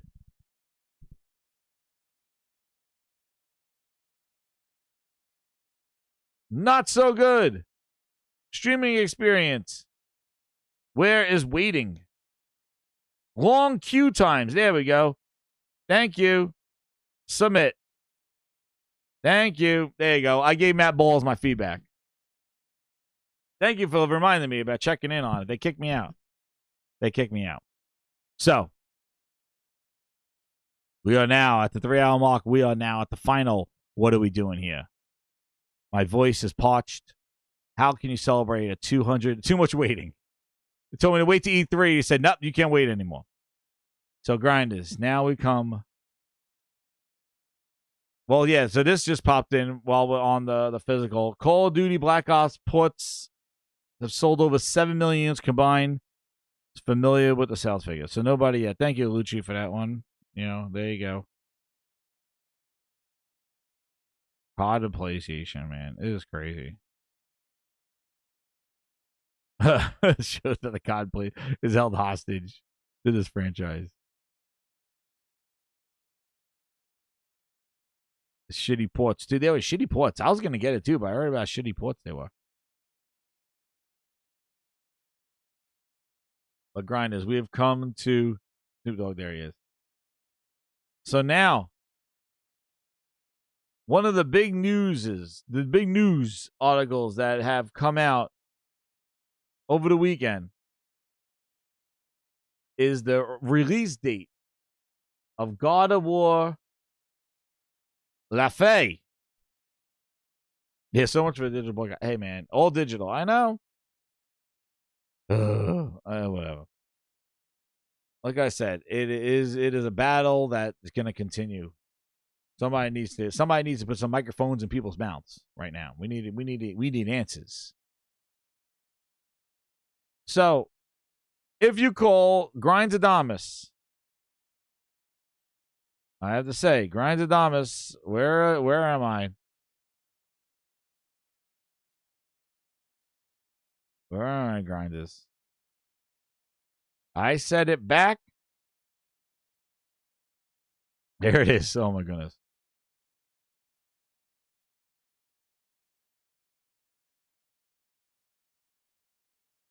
Where is it? I missed my tweet.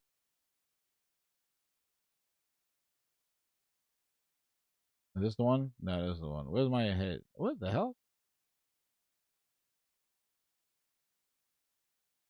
Are these mine?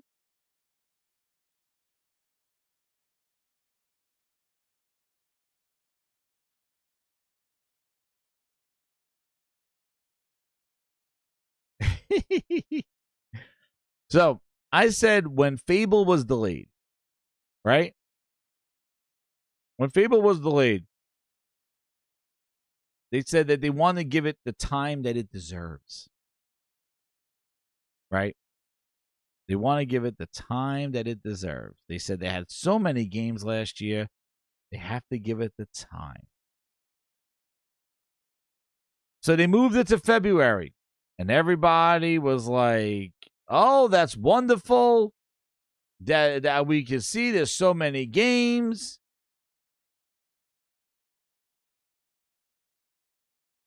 It is wonderful. February will be great. And then I said, this was when? This was May 29th. I said, you know what's funny? Is that they want to give it room to push it to February 2027. This is before the show. Watch after next week that they delay games, and February, Fable's going to have company. The game is in great shape. The team feels good. We're excited about where the game is. We want to make sure that the game has a window all to its own. So we're going to move it to from fall to February. And now February is stacked with games. We have LaFay, which comes out a week before God of War, Tomb Raider, and Persona. And on top of that, Fable is going to PlayStation. So my thought is that it's probably, and God of War is coming out before that. I didn't think God of War was going to be in. I didn't even know God of War existed back when I tweeted that out. But I just knew that the same thing happened to Avowed. They said, we need to move Avowed for room. And they put Avowed, and they came out with Kingdom Come 2, what was it, Monster Hunter Wilds, and I was like, oh man, Avowed just got roasted. And now they got Fable in this month of February. But I've also said in my Grindadamas predictions is that with Microsoft putting their games on PlayStation, they got to face PlayStation. If this was just Fable on Xbox, it would be a battle of the exclusives, which we traditionally have, and we'll see about that. It wouldn't be crazy. But if they're trying to sell Fable on PlayStation because games are going into Game Pass, that is going to be a problem for Asha to try to sell Fable a week after or a few days after God of War coming to PlayStation. This is the problem that you have by putting your games, if they're not up to the quality of God, and unfortunately is, hey, say what you want, it's not Kratos, even though they confirmed a new Kratos game, and that this game is part of that. This is canon. This is not a side story. God of War LaFay is not a side story. It is not a spin-off. This is the part of the God of War saga. So what happened, it's just what she's doing while God of War 1 and 2 are going on. And this is going to lead into God of War 3, where Kratos led God of War, confirmed by Cory Balrog at Comic-Con. So for me, I was already sold on God of War because I saw that there's going to be some crossover, that this is not just her story. This is basically what is going on in her realm while Kratos and stuff is doing his thing. It's going on at the same time, which means that it explains some of the story of God of War. But when you look at this, you got to say, like, I have my thing like up here. It's going to definitely it's God of War. So you got to think, like, it's coming out right near Fable. And if you're Xbox or Asha and you want to make your money back on this game, Fable, that has now been confirmed to have exceeded its budget. Fable reporting uncomfortably over budget. If Asha's about making positive numbers, it's going to be cannibalized by Call of Duty, by God of War. Like, that's unfortunate. I think, Grinds Adamus, I think Fable gets pushed again. I think they move Fable to the summer. And I think that date gets announced at either at the Game Awards or at the Dev Direct. They'll just come up with a new release date for Fable. Because I don't think Fable, they got to make their money. If I was Asha, I would just move it. Because it's not, if I need it, unless they really think that PC is going to make tons of money. If it's going to be a huge PC game, then maybe they could say, hey, let's keep it where it is. But if they want to try to make their money back on this high budget, a new report revealed that Playground Games has gone way over budget with its upcoming title, Fable. Fable has experienced several delays after its initial announcements. First trailer was released in 23. Game's launch has been postponed from 25 to 26, and now again to 27. Along with these delays, Playground Games may have exceeded their budget. Before I go any further, considering... Oh, wait, that's an ad. Jesus. I thought that was more of the article. God of War now, reported by Fable, has exceeded its budget from Bootleg Jez. The report initially discusses Xbox strategy of expanding its multi-platform offerings. Among these multi-platforms are Fable and Halo. One detail that can affect the game's release is God of War Le Fay, which is now to arrive 1 day before the early access for Fable begins. Oh, shit, it's even worse than I thought. 1 day before early access. The timing is unlikely significantly impacting the multi-platform strategy. Most PS5 owners will be choosing to play Santa Monica's game before purchasing Fable. But does not provide any information on that. Yeah. Yeah, it's sabotage, dude.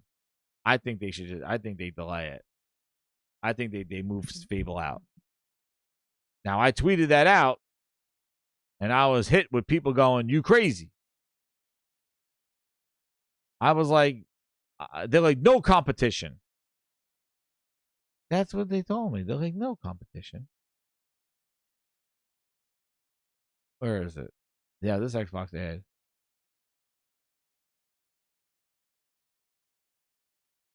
This is what their message was for Fable. We have Sons of Games coming out.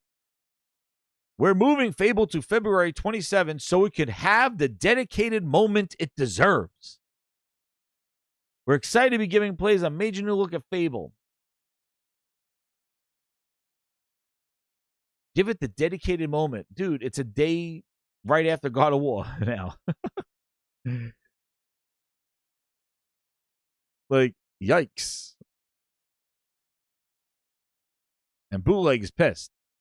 The most likely incidental. He's calling it incidental. Incidental. And Tomb Raider's there too. I know Tomb Raider's going to be in trouble too. Tomb Raider. God of War Le Fay launching 1 day before Fable, and another reminder how stupid Xbox multi-platform strategy was. In February, PlayStation 5 gets 2 huge AAA games. Xbox players who put their faith in Microsoft will only get 1. I know Civil Wolf, it got to release one time. It got to release. It has to release it sometime. I missed a couple of super chats. Let me go back there. Did I? Octagon Asla, I'm so sorry. With the 5, he goes, Sony not going back to make 2 times as much on digital purchases versus physical. Not even counting the losses they have on people being used games. Then second chat, he goes, This is how PlayStation 6 will subsidize and make them bigger margins. Even Xbox is glad Sony made the announcement first. So, yeah, Octagon sounds like there's no, like, there's no coming back from that thing. So, listen, man. It's wild. It's wild. They that secondhand market, they want to try to kill it. They always wanted it. But he's bitter. Bootleg he's mad. He's mad right now. He don't like that Sony's getting 2 huge games. I think they push it out a month or 2. Or they don't care.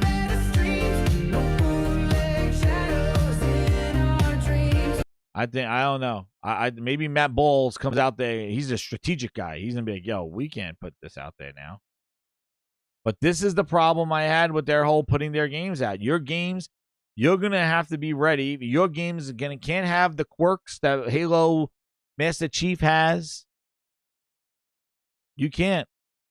You can't have the quirks. This game has to come out spit, shine, polish, the best Fable game ever.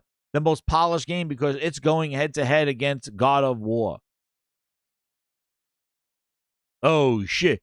Oh, who loved Keeper? Granddad. Oh, shit. He says, I love... who's he talking? Yo. I didn't play that game. That Lighthouse game? I played Killing. That game ass. So, exactly. Sate asked for competition. Right? Well... This is what happens when you put your games on other platforms. You got to deal with those other platforms' exclusives. I've said that. I said that as soon as Microsoft announced this thing. So Nate Dogg's getting Fable. He said so. He don't want a God of War. He said Fable looks better. I don't know, man. Nate Dogg. I don't know.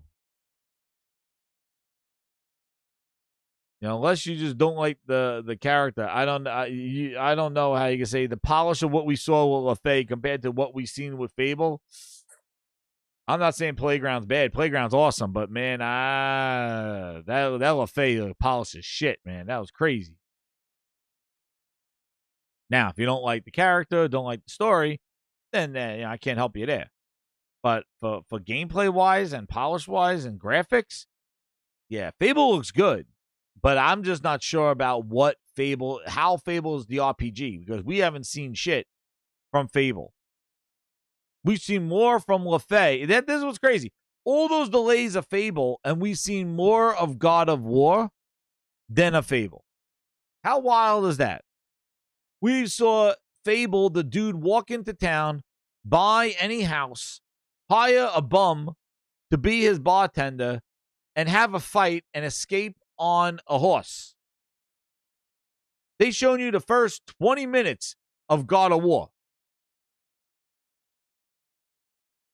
So I don't know what Fable is. That is a huge open world RPG. Your choices matter, blah, blah, blah. They haven't shown shit. Typical Microsoft. You're my #1 customer. They haven't shown shit.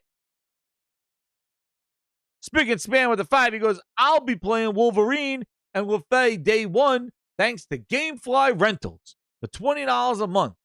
Why would anyone reward Sony and buy their most expensive console ever? What the Pro? Why would anyone reward Sony and buy the most expensive console ever? Well, you need the console to play the games, right? So you didn't buy the console? Big span. I don't know. I hear you. You're not buying the game. You're just renting them. But I don't know about buying the console, because I think you need to have the console to play those. Yeah, Gamefly fighting too, Springfield. That's another one that wants a rate because they depend on used games.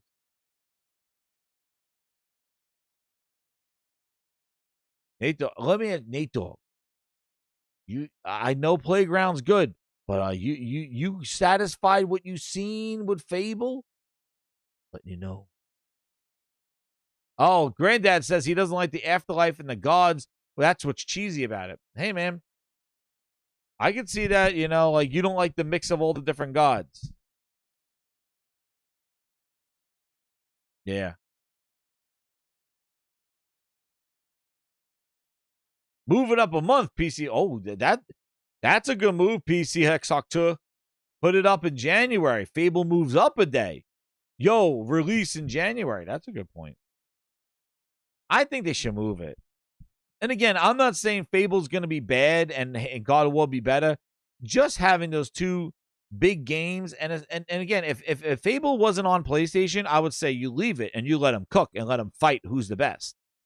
But the fact that Fable is also on PlayStation and Asha is very money-centric and making the bottom dollar, getting them out of the negative, I don't think you do that to that game unless she's in sabotage mode, man, because already they're doing it with Gears. They're putting it out there. They're putting it so next to Call of Duty. So I don't know, man. I don't know.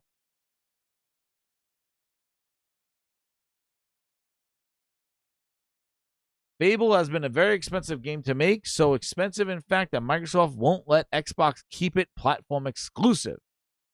Microsoft has already committed brand suicide by putting Xbox icon Halo on PlayStation 5 this past month, although I wouldn't exactly be shocked if subsequent Halo titles end up skipping PlayStation 5 moving forward.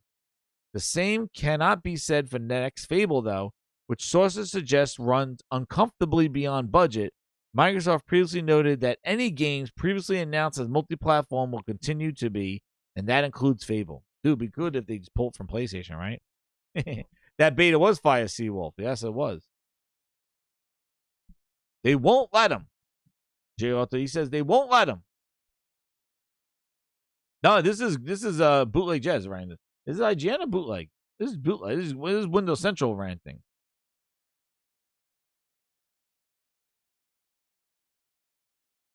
That guy is on this. Yeah, that's Windows Central. He's mad. Microsoft lacks faith of its own platform, gets a shiny spotlight in February 27 as Sony confirms a tentpole title exclusive will go head-to-head with Xbox's own contributions to the PS5. Now, he's ranting. Maybe this was Sony saying, oh, well, you didn't give us the Gears. We're going to make sure we put God of War in Fable. Who knows? I'm not going to start that shit. I'm not going to make stories up. But you could just see like the internet going like, yeah, it's because they pulled Gears away. Seawolf says Fable's not going to hit. Yeah. I don't know, man. I need to see more of that, dude. I need to see more of what makes Fable Fable, because what they shown, they seem to be hiding it, and they keep saying the game's ready, it's on polish, and they just keep delaying it. So I don't know, man. Doom the Dark Age is already on sale. Asha's gonna find out, dude. Asha FAFO for Asha. She's gonna find out.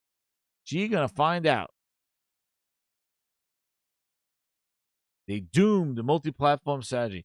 Asha Sharma's committing to bring back exclusives. Unfortunately, it's too late. Too little too late to save the brand in the long term. But it sounds like what remains of Xbox going forward will give an old try at least. Oh, man. I can't read. I'm not reading this propaganda horse shit. I'm not reading that propaganda horse shit right there. Got this idea in there.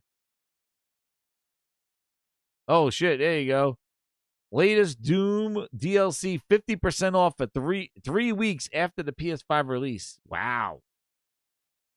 Yikes. 50% off.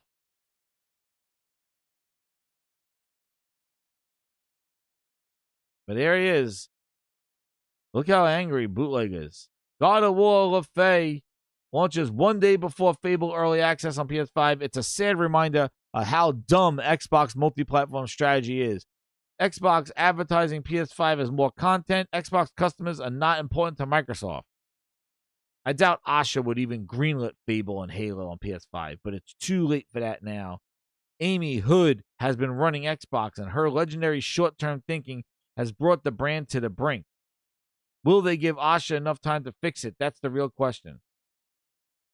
Amy Hood is the money person. Who do you think Asha's working for, Bootleg? Like, why do they think that Asha is like this independent rogue? And she's not like Satya's, like, she's not your friend. She's not your friend. I heard the DLC was good, Wild Wolf. I don't know. I did not like that latest Doom game, though. I'll tell you that. But why do they think that Asha is like this independent rogue that just does what she wants to do? She was hired specifically by Satya and Amy in the Hood. What do you think that Asha is going to be like, no, we got to make it exclusive for Bootleg Jez and friends and the community. We got to make it exclusive. We have to do this. How about those exclusives? Yeah! We need to do that. Amy in the Hood's going to find out the hard way when Gears is not moving shit. Watch what happens. I feel like you're acting as if the multi-platform strategy wasn't a reaction to the sinking ship. They had recorded revenue without going multi-platform. It's driven by pure greed. Oh my God. Bootleg, are you serious? This guy, yeah, he is definitely, he is fully glazed. This is Bootleg. Bootleg is off. This is rocker. Yo, he's off his rocker, dude. Hit that like button, grinders. What do we like? I didn't even check. For 250 episodes. Drink on my belly. Click on screen glow, dashboard in green. Friends all online. Talking on Beam. Still act confused. We're at 100 likes. Hit that like button, grinders. That's what it choose. Xbox glazing full effect. Brain went blank. That's cause and effect. One more match. Yeah, what did you expect? I'm cooked, but I still connect. Xbox glazing full. That's a 90,000 glazed. Yo.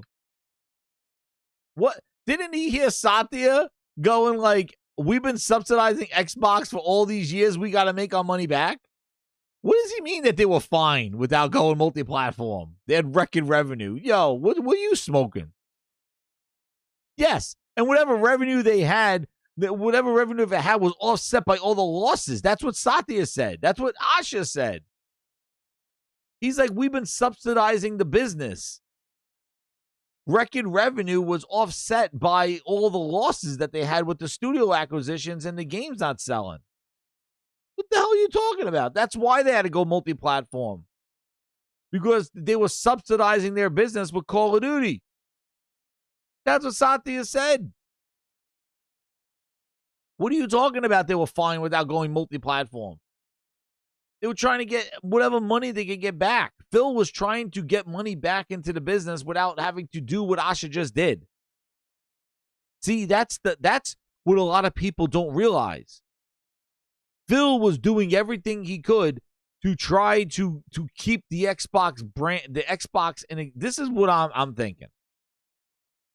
Phil Spencer was doing everything he could to keep the Xbox brand intact.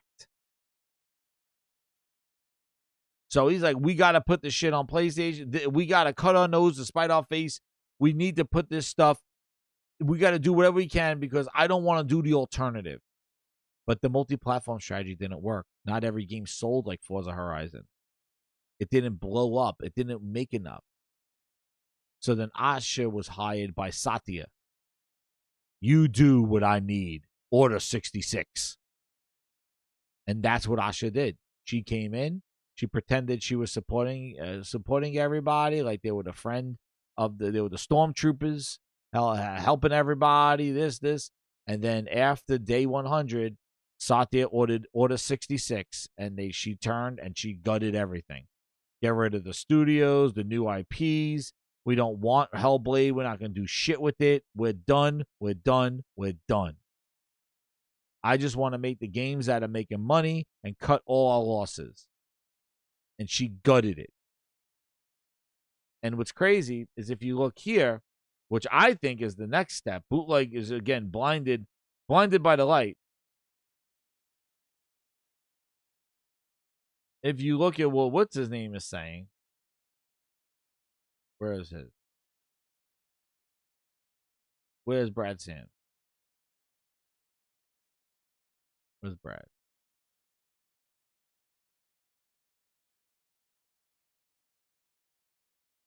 No, I have Brad Sams because he says here. No, that's not him. He put out something that's very interesting. And I think this is where they're going with it.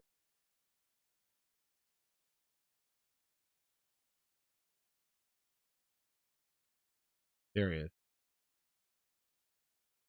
Jed's trying to save his job. Without Xbox, he has nothing to talk about. Exactly, man. Yeah, exactly. That's what I mean. These alternative fake newses and statements and stuff, you got to look where the source is coming from. Where is it coming from? If a person's coming in to justify their job or their company, they're not really going out there to help you. They may say whatever they want to say to save their ass. But what Brad Sam says, Xbox is making a lot of moves to shore up its balance sheet with this reorg. It's going far beyond the typical overhaul at the top. If they were ever going to spin it out, they're doing the steps that would at least put them in a position to do so.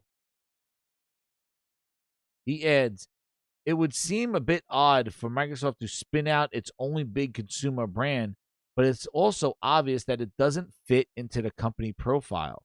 Not sure if Xbox as a standalone would be better for the brand, but if Helix is a PC, then OEMs could be interested.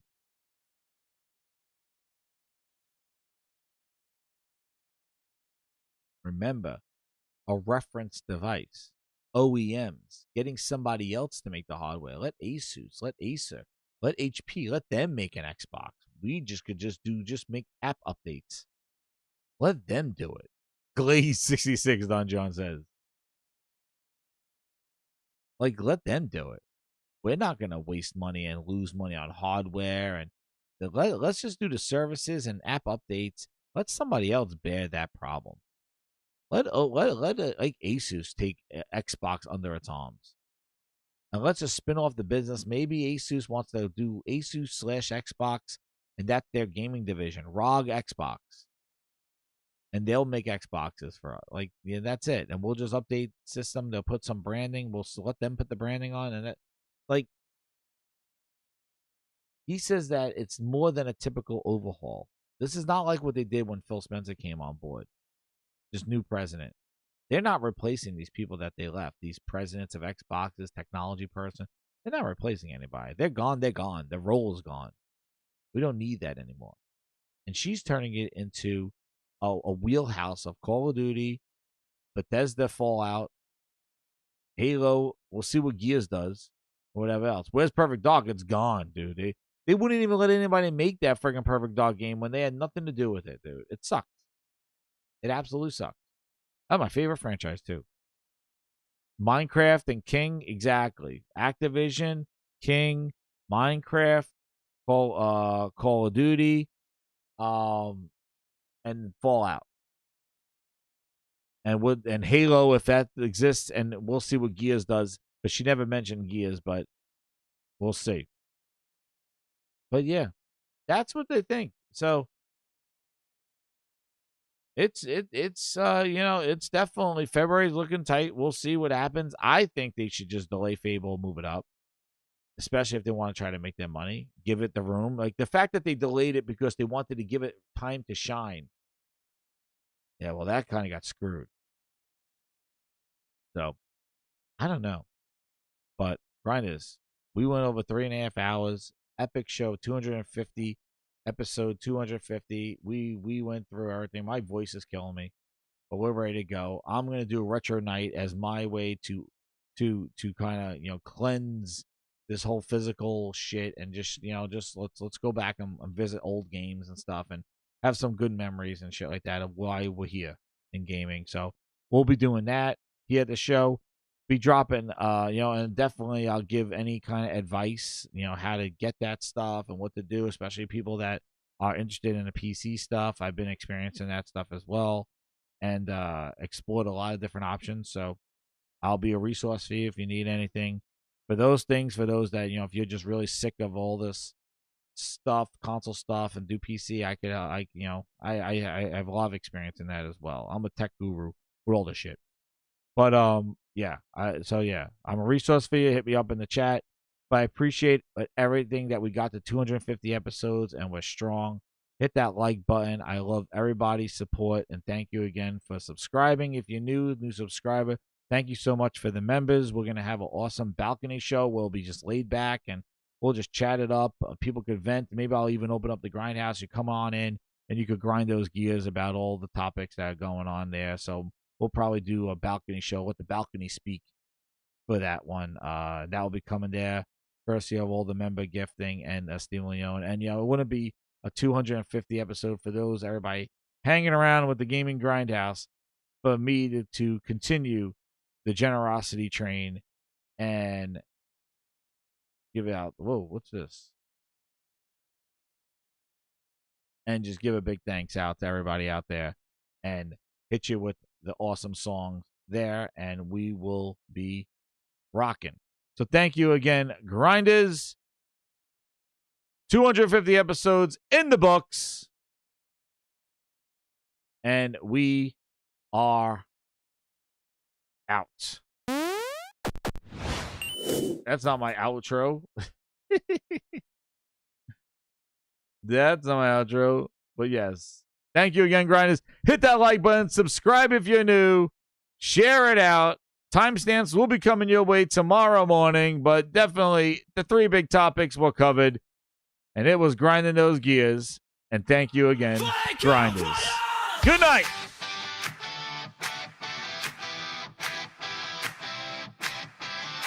$250 nights, same mic, same fire. We came in hungry, now the room got brighter. Boots on the floor, tabs running wild. Hot takes on the table, we still smile. Every bad port, every broken release. We laughed through the smoke, and we made it a feast. Raise that cup, hands up high, we kept it moving. We kept it live.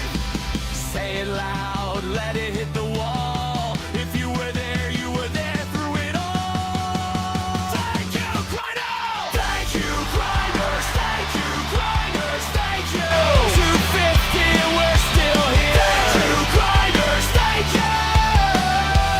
Turn it up and let it get. Thank you, grinders! Thank you, grinders! Thank you! We came in loud and we came true. Thank you, grinders! Thank you! This one's for all of you. Patch notes, previews, rumors in a blaze. We tore through the nonsense and we found the phrase. Late night chaos, big game dreams. You kept the floor packed, you kept the stream. Every comment